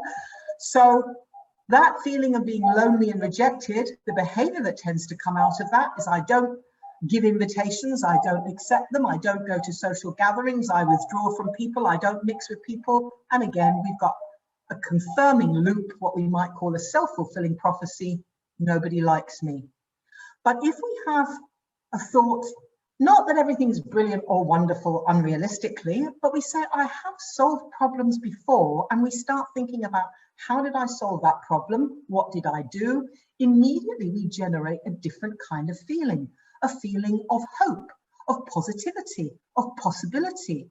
And that leads us to start thinking about what we might do to take action and to start having what we might call a self-actualization action. My business partner and husband, long-term associate, Phil, refers to this as what he calls, instead of post-traumatic stress disorder, he calls it post-traumatic self-actualization.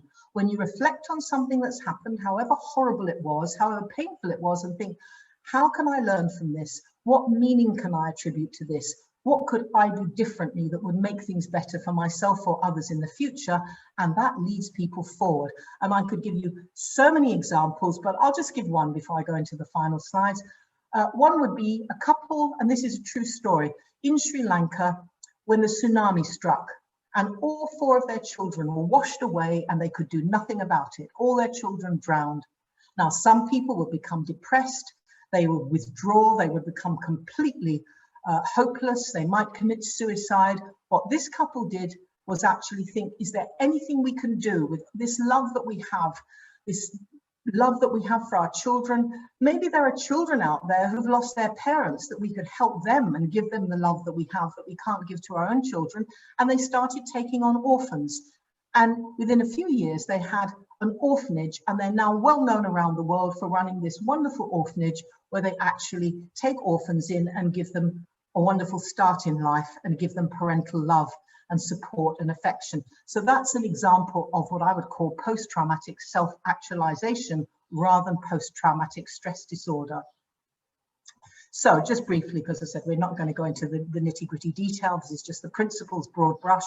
So the therapists aim to bring the client's range back into the normal range of depression scores, which is, most of us have days when we're off, where we feel down, where we feel our biorhythms are off or whatever, but we want to get people back to the point where most of the time they're functioning okay. And we use a series of behavioural techniques to do that, which can come from all sorts of different modalities. This is what I said before, and we'll repeat in a minute, CBT is very flexible. A series of behavioural techniques like breathing techniques to induce the relaxation response, daily activity schedules, pleasure ratings, actually out of a scale of 0 to 10 or 0 to 100, what feels good, not just what feels bad. Experiments such as controlled exposure. CBT is very much about experimental. Try things out, let's see what works, what doesn't. It's not all positive thinking in the sense that everything's wonderful, but finding out what works for you and what does make things better. And then we move into identifying and challenging those automatic thoughts, realizing they become automatic, but they didn't start out that way. So I can do something consciously to change what's become automatic. Analyzing the errors in logic which depressed people normally make, and use Socratic inductive questioning and guided discovery to start challenging and rewriting these thoughts in a more balanced way. So someone says, I'm terrified of flying, I know the plane's going to crash, I'm going to die, I'm terrified. So, okay, let's look at that. How many planes actually crash? What's the most dangerous form of transport? Go and do some research this week and find out. And you know what's interesting about that particular example I've given you is it's actually one of the safest forms of transport. So let's look at, are you right? Maybe you're right, or maybe you're wrong. Maybe it's partly right, but mostly wrong, etc. And that takes usually about 5 sessions to learn and identify and challenge the automatic negative thoughts and the things that trigger these. And the client starts to ask themselves, what was going through my mind just before I started to feel this way? The client and the therapist draw up a number of thinking errors that there probably are in their problems, the way they're dealing with problems.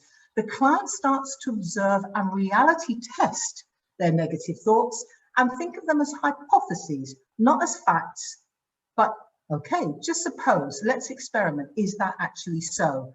So alternative ways of thinking can be substituted for those original negative automatic thoughts so that the client's thinking becomes more balanced and reflects experience and reality more accurately.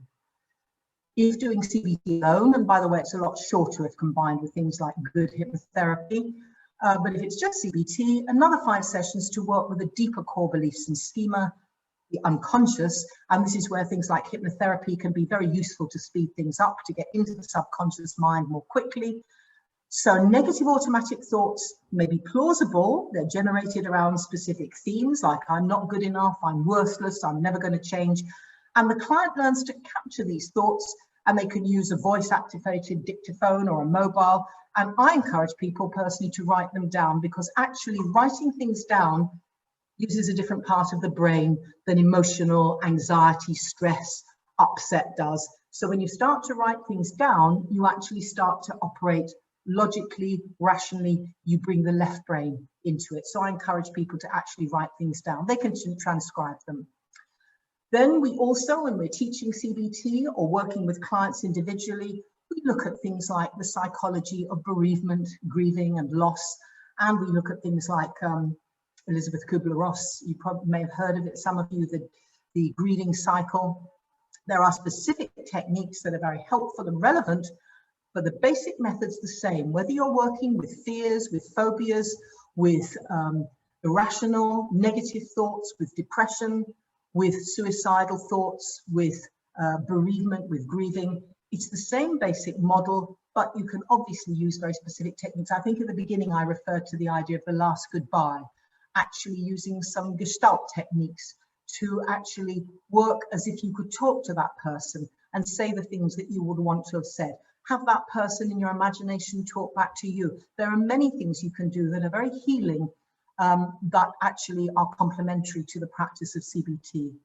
And the whole focus is whether the thoughts and feelings and behaviors are functional and supportive to that client and their well-being goals. All I put there is just the kind of content of the sorts of things that we cover when we're teaching CBT to others and looking at the applications for bereavement, grieving and loss.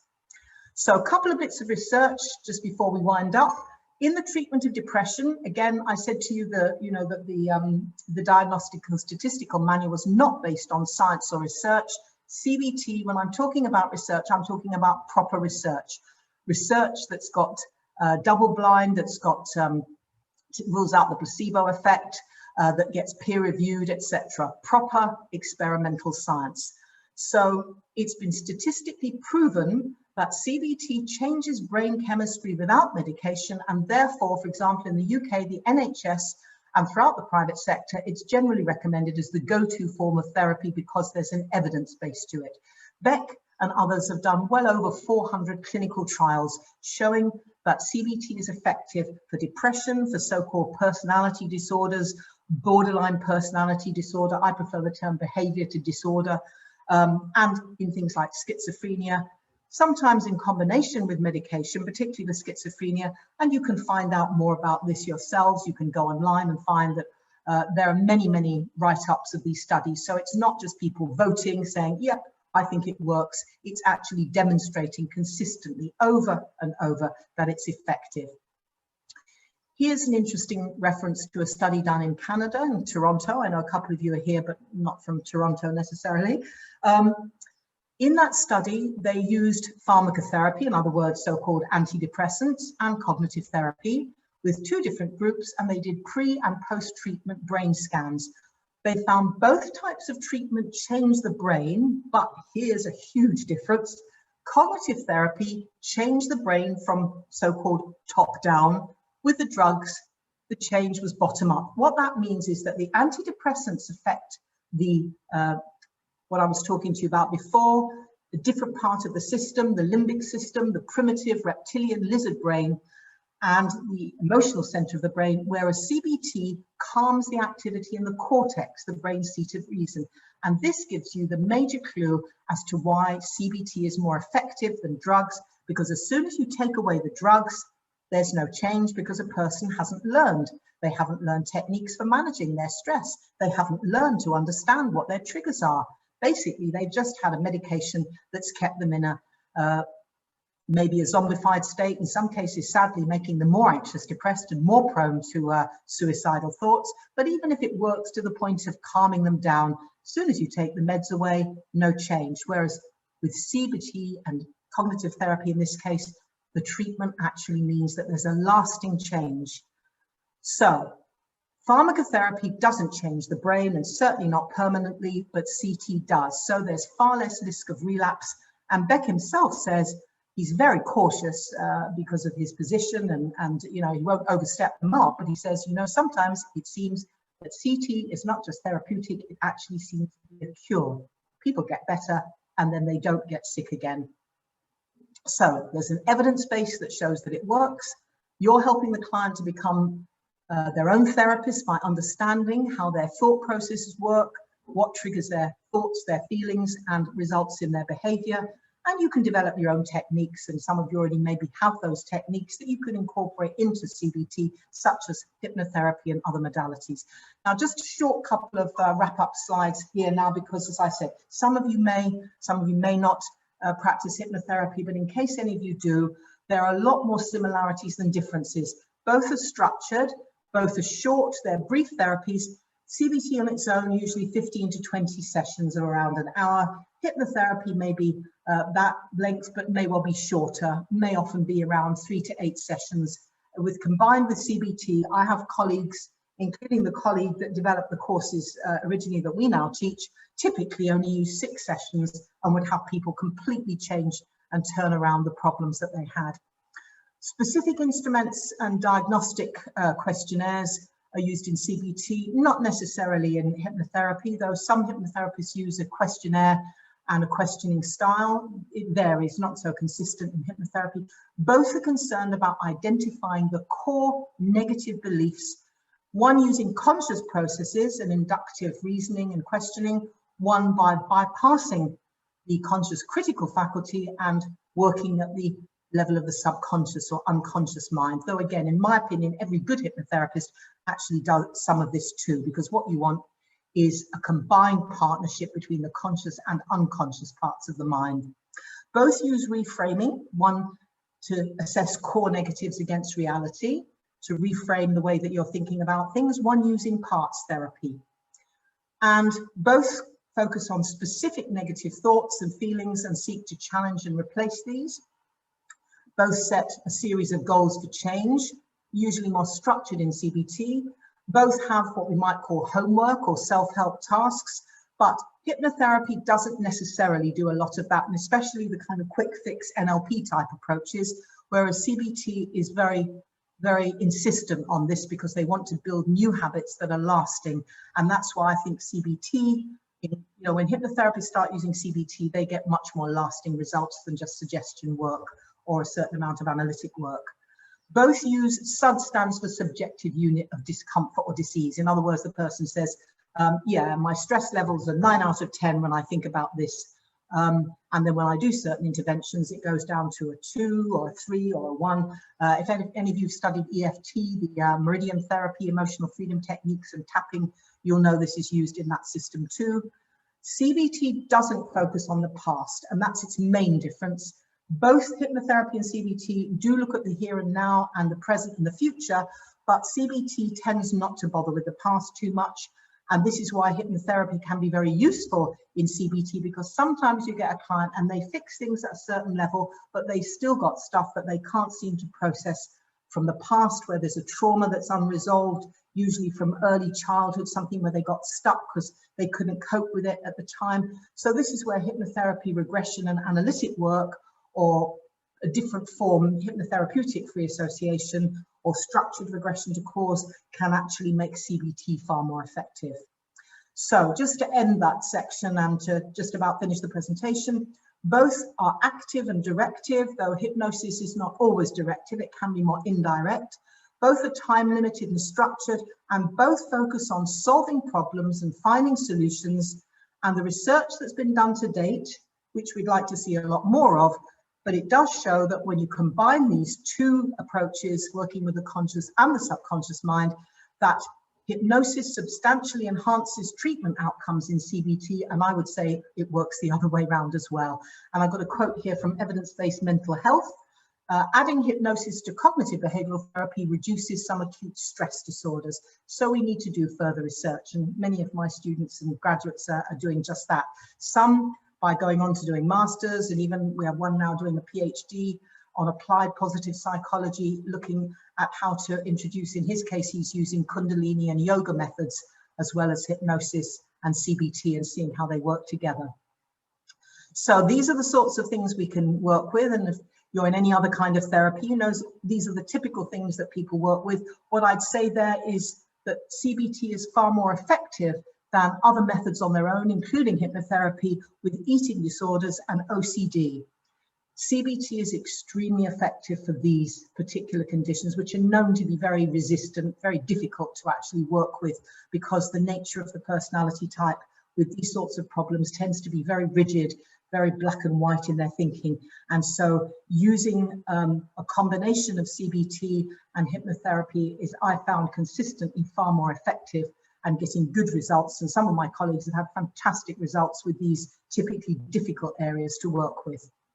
So flexible, that was the point I wanted to make about that. Any modality that you do, whether you're a pastoral teacher, a well-being coach, a psychotherapist, a counselor, a psychiatrist, or any, you can use CBT and you can use it with other methods, except if you're the sort of clinician that believes that people are basically fixed, that they're the way they are for life, they can't change, their personality can't change. This is not for you, because you have a deterministic view of people, and so you're not really going to believe it's possible for them to change. And so we tend not to work with people like that because we don't think that's helpful. It doesn't have a client-centered, humanistic, positive psychology bias. So this is my final slide. And anyone who feels that they need, we've run over a little bit today because we had a few people joining us a bit later, but not too much. This is, those of you who've got questions, I'm only going to very, very briefly refer to this so you can ask your questions. Anyone who wants to stay on longer, as I said, I'm happy to be around for another 15, even 30 minutes if necessary. But if you need to go now, I totally understand. And thank you for sticking with me. I know maybe like about 10 people have had to go and leave on time. But for those of you who are still here, just to let you know, over the last weekend in May and the second weekend in June, if you're working in the field in any way that's relevant, and you can ask me if you're not sure, we are doing our short intensive CBT diploma, but this is not for newbies, not for total beginners, okay? It is for people who have some experience, some knowledge in some way of well-being, of psychotherapy, of counseling, of social work, of some kind of caring or health professional. We also are doing a diploma, which is a great follow-on from this in the last weekend in June, which is a diploma in eating disorders and OCD using CBT primarily and other modalities. And this is also possible for people to take on its own without doing this if they're working in the fields of nutrition or dietitians, people who work in the health and well-being fields where they're looking at people's eating habits, their relationship with food, etc., or OCD, obsessive compulsive disorders and behaviors. And by the way, very relevant in the last year or so, people who now feel that their OCD about germs and worried about contamination are justified now because of what they're reading in the media. So that's a very interesting thing, which we will touch on in that course. Lots of people coming forward in the last year or so who got so many neuroses being triggered by the situation that we're in globally. So for those who are complete newbies in the field and were interested in study, we've actually finished now teaching the old model we had, which was a one-year diploma and a second year of advanced diploma. And we separated out the different modalities. Now we're teaching from either later this year or beginning of next, a new 2-year UK accredited international diploma in integrative psychotherapy and counselling, which will include training in CBT, in hypnotherapy, certain amount of energy work with also some transaction analysis, with some transpersonal Jungian work. We cover an awful lot in this. But the core things are the evidence-based therapies that we start out with. And for those who want to book a course of personal CBT, I'm doing some work online. I don't take a lot of clients online myself. I'm too busy training and doing other things. But if someone is an area that I know, particularly the UAE or Dubai, I can refer them to a therapist. Or if they're willing to work online, we have a lot of very experienced, very effective, excuse me, graduates who offer therapy, usually integrative, where they're teaching and using with their clients a combination of CBT, maybe some hypnotherapy, maybe some NLP, etc. They tend to work integratively rather than going, I work only with one modality. We encourage people to work with a number of modalities, whatever is most effective. We're practical, as I've said, it's about applied positive psychology. So I've done a fair bit of talking, and thanks to you who've contributed and come up with some answers. The hard work to get some of you to reply on the first one, but then you got going. So I'm now opening this up to any questions that anybody has for me about anything I've said or anything that I haven't said that you have a question a burning question about, please go ahead and ask me.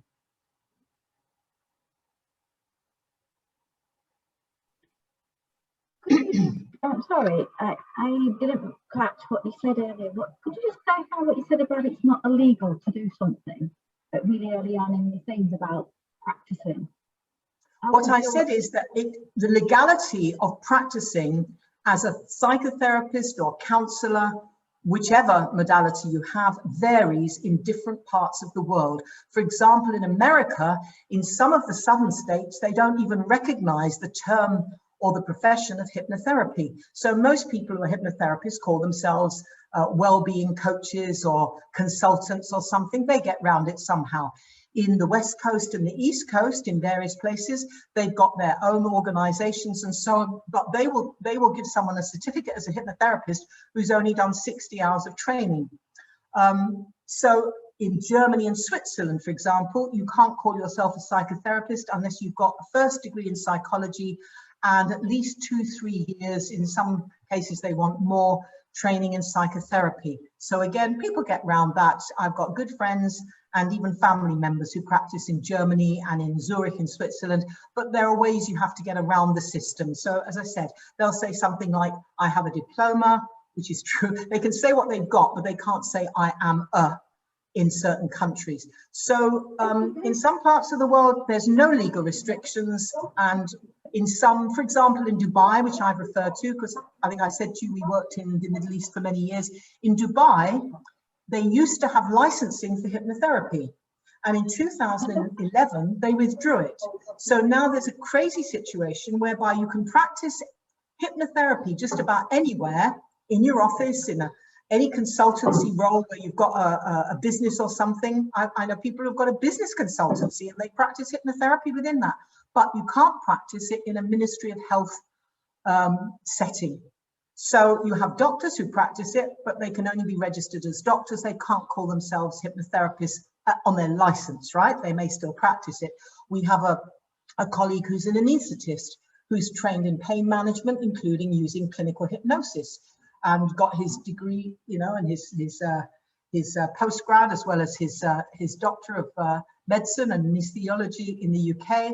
He can't say I'm practicing hypnotherapy in any of the health centres registered there. So what I'm saying is it's individual. You have to find out whatever country you're in, what are the rules, and then you find ways around those rules if you know that what you're doing is valuable and worthwhile. As I said, we work to UK standards, and mostly we find there's not a problem with people in other parts of the world setting up their practices, but there are a few where they have to find ways around it. So we have people who've trained with us practicing in South Africa, in America, in Australia, all over Europe, in the UK, in Scandinavia, you know, South America too, as well as North America, Canada. So they found ways to have successful practices. Some of them have got psychology degrees, some of them haven't. And those who haven't got a psychology degree but would like to get registered in the health service system sometimes go on to do a master's, and we have very good links with a master's in applied positive psychology in the UK, which allows people then to get their psychology licenses in the countries where they're stricter about these things. But yeah, it really is a piece of string question. There's no simple answer. And I mean, actually, that doesn't only apply to psychotherapy, it even applies to things like medicine, physiotherapy. Some countries will make you go through certain tests. You have to do certain assessments, others don't. But I would say in psychotherapy and counselling, it's the most confusing because each country has its own ideas. And in the Middle East, they have no clue about anything other than clinical psychology, maybe sometimes health psychology, but they really don't understand. When I say they, I mean the ministries, the people who give the licenses out have no clue. One of the people in KHDA, the Knowledge Human Development Authority, that's supposed to license everything that's not actually medicine or healthcare, actually told somebody, one of the people we know, oh, you need a master's degree to practice coaching. You know, it's crazy. So anyone who's got an individual query, they're best to get in touch with me and ask me, you know, what can I do or can't I do? And if I know the country, I'll tell you. If I don't, I'll tell you where you might be able to go and find out, or ways that you might find around it, as many of our graduates have done. So I hope that answers your question. I'm not sure it came from, but I hope that that answered your question. Thank you. Okay. Anyone else got anything they want to ask me?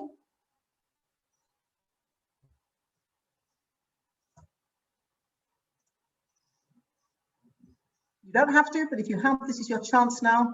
If you've got anything you want to ask me, it doesn't have to be anything I covered on the slides, just anything else you want to ask. I'm aware that some of you have personal issues and agendas, and obviously I can't address those in detail, but what I can do if you follow up with me personally, oh, I know what I can do, can't I? I can put in the chat room again in case any of you didn't get any of it, is Dr. Layla at transforminst.com, and my number being for WhatsApp, etc., being on there as well. I'm just putting it in and then I'll log it for you. 501. Okay. So that's I've got some nice comments here. Thank you.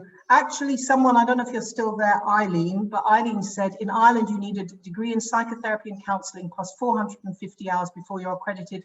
That's not actually quite accurate, Eileen. I don't know if you're still there. I hope you are, but it depends what you want to do. I have students who, graduates who live in Ireland who practice as hypnotherapists, who practice as psychotherapists. It depends what organisation they're in. The organisation we're now accredited with is in the process of going through to become at the top level of the Health and Social Care Division of the Professional Standards Authority, and that's the same level as UKCP, BACP, but I can assure you there are people in Ireland who are practicing psychotherapy and counselling and hypnotherapy. What they call themselves depends on where they are and what's accepted, but they do run successful practices, and some of them work within the health sector as well. So I don't know where you are in Ireland or where you were told that or who you told that, but it depends who you're talking about being registered with. Someone else says thank you, someone else has to leave. Thank you for a brilliant presentation. Thank you for your kind comments. Okay, do you need a certificate for attending do you do a certificate for attending for my CV? Not for a free webinar. I answered a question, I think somebody asked a similar question in the beginning. No, this is a freebie, this is a webinar. You can say that you attended one if you want, but we don't do any official certificate when it's a free webinar. Anyone, if you're asking me if you attended one of our courses, the paid for courses that have an exam, that is a scene exam that you get up to 4 weeks to submit afterwards. If you pass that exam, I say when you pass that exam, people don't fail the exams. Very occasionally they have to resubmit a question or two or a case study, but 99.999% of people pass, and usually pass very well. Then you do get a certificate, you actually get a diploma that's a UK accredited diploma, but that's for people who actually do the courses and have some kind of background that gives them the opportunity to take a CBT course as part of their continuing professional development. BACP accreditation in UK is necessary for many jobs, such as NHS schools. Is that accurate, Layla? Many thanks. No, it's not actually. BACP would like to tell you it is. I have been a member, by the way, and I was on one of the national committees when they started joining BAC to become BACP, and I got fed up with it because it became very cliquey. Okay, BACP, that's the British Association for Counselling and Psychotherapy, UKCP, the UK Council for Psychotherapists, and there are a few others, the National Council,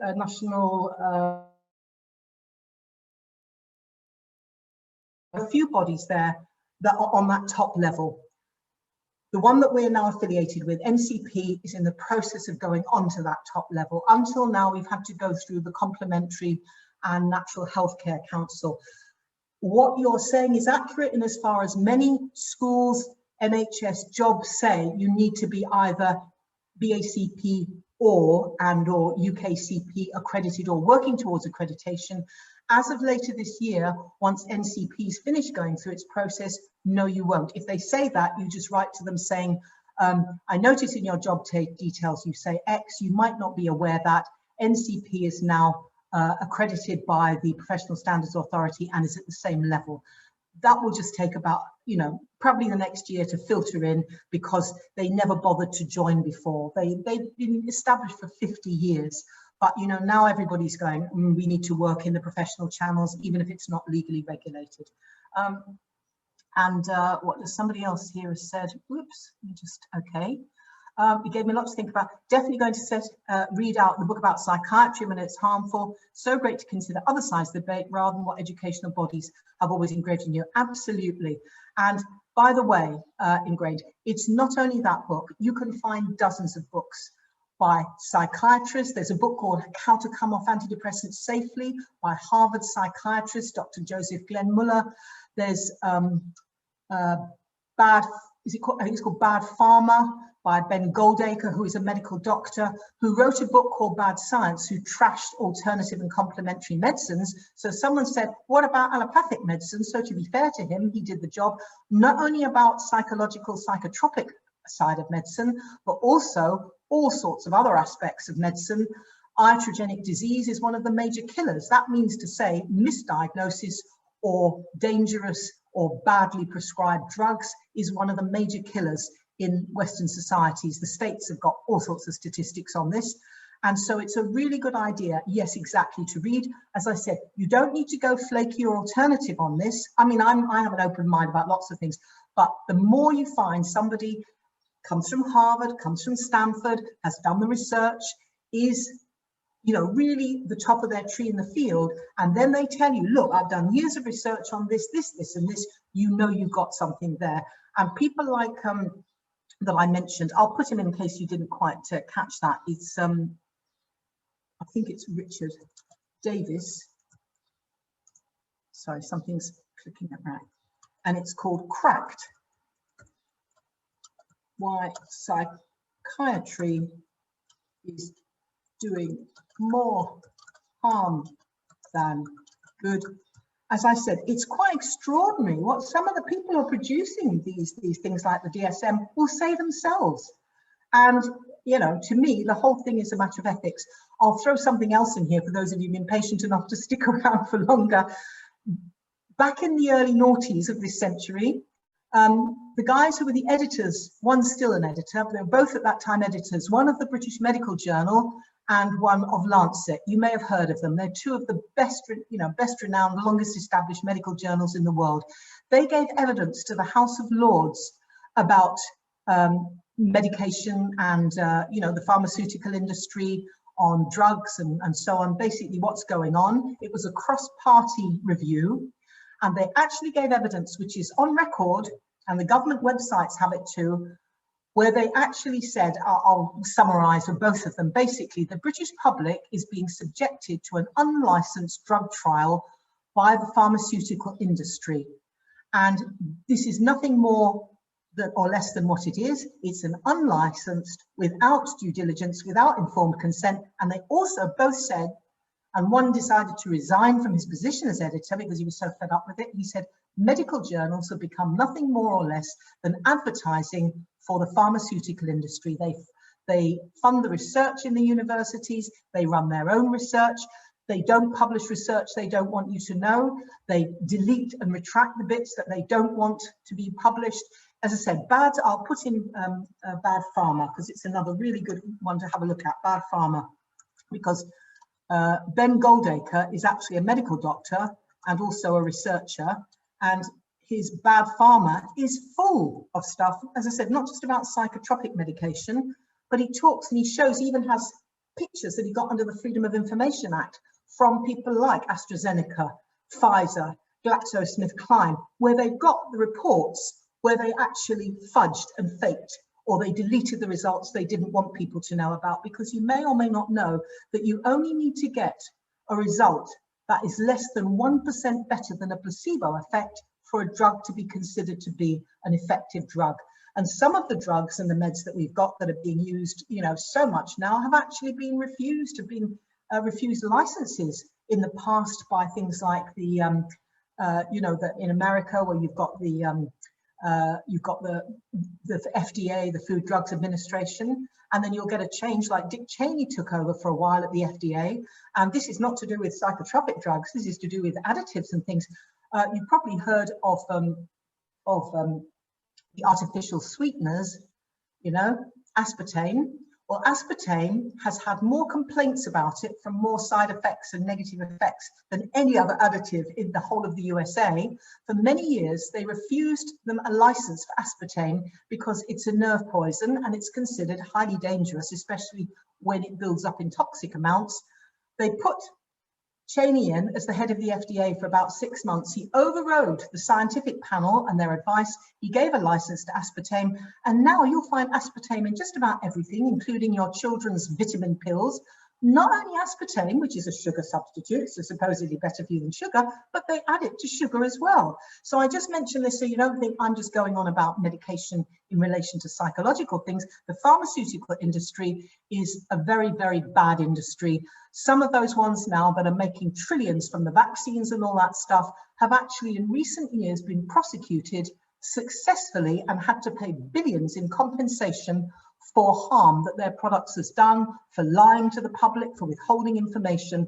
And, you know, it's not only Volkswagen regarding car parts and so on. The pharmaceuticals actually have a huge budget they set aside every year for compensation. But here's the thing that relates to me as worrying, and this is specifically on the things like the vaccines and so on.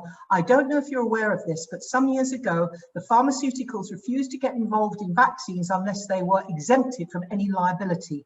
So now you have a situation where at the moment in the world, people on a massive scale taking vaccines that won't even have finished their initial clinical trials until 2023, and the pharmaceutical industry has absolutely no legal liability for vaccine damage or death or anything. So I'm saying this to you, not as an anti-anything, you know, my children were vaccinated against various things, but I only had them vaccinated for things where I knew that that vaccine had been through drug trials that had been tested in the right ways over the right period of time. I didn't want my kids affected by like the thalidomide generation, you probably know, of babies who were born without limbs, with serious birth deformities, etc., because the pharmaceutical companies did not do due diligence.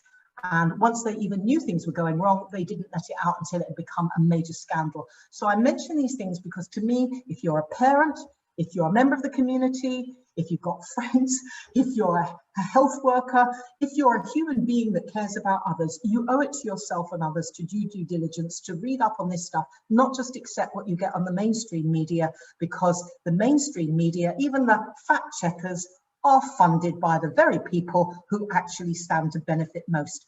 And if you want to ever find out the truth about anything, it might sound a bit cynical to you, but follow the money. Find out who pays them, who pays them, who pays for their research.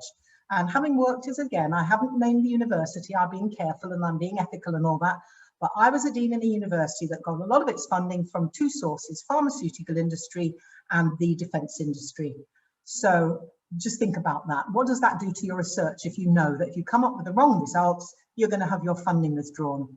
So I'm just saying, someone said here, couldn't agree with you more. The pharmaceutical industry is disgusting and focused on profit over health. But as soon as you mention skepticism about vaccines, you're considered a tinfoil hat wearer, especially their lack of legal accountability. I don't trust them at all.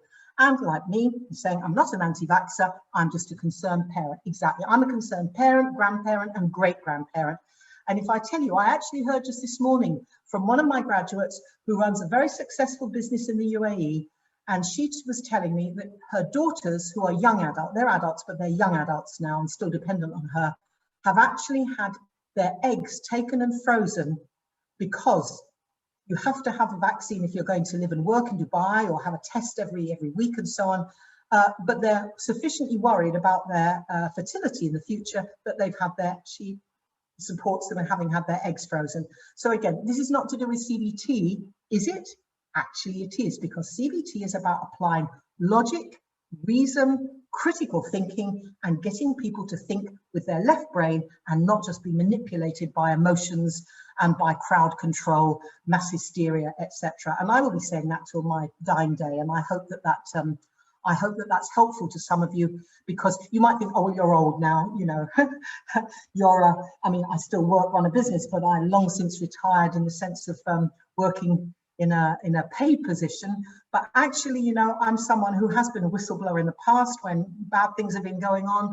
I'm prepared to accept that it affects me, it affects my livelihood, my reputation, but I will not. I care enough about human beings and the future of humanity. I will not pull punches or tell lies because I'm afraid. And I'm so in awe of those brave doctors, nurses, scientists, researchers who are coming out now and saying, look, we're not prepared to just stand by and shut up and fudge things because we're told to. And I think that's wonderful. I just hope that there are more and more of us who are prepared to say that, not because we sit on a particular side, but because we're on the side of freedom of expression, freedom of movement, freedom of opinion, and bodily autonomy. That's part of the Nuremberg Code. We thought we'd learned the lessons after the Second World War. It's part of the human rights agenda that most countries in at least the West are signed up to. Please don't tell me that I can't think or use my critical thinking skills. I'll be doing that until the day they cart me off. So I hope that that at least is encouragement to you to do the same things and to question. You don't have to be rude, you don't have to call someone stupid, but you can actually do Socratic questioning. Okay, how do you know that? Where does that evidence come from? How many people did they actually do that work on?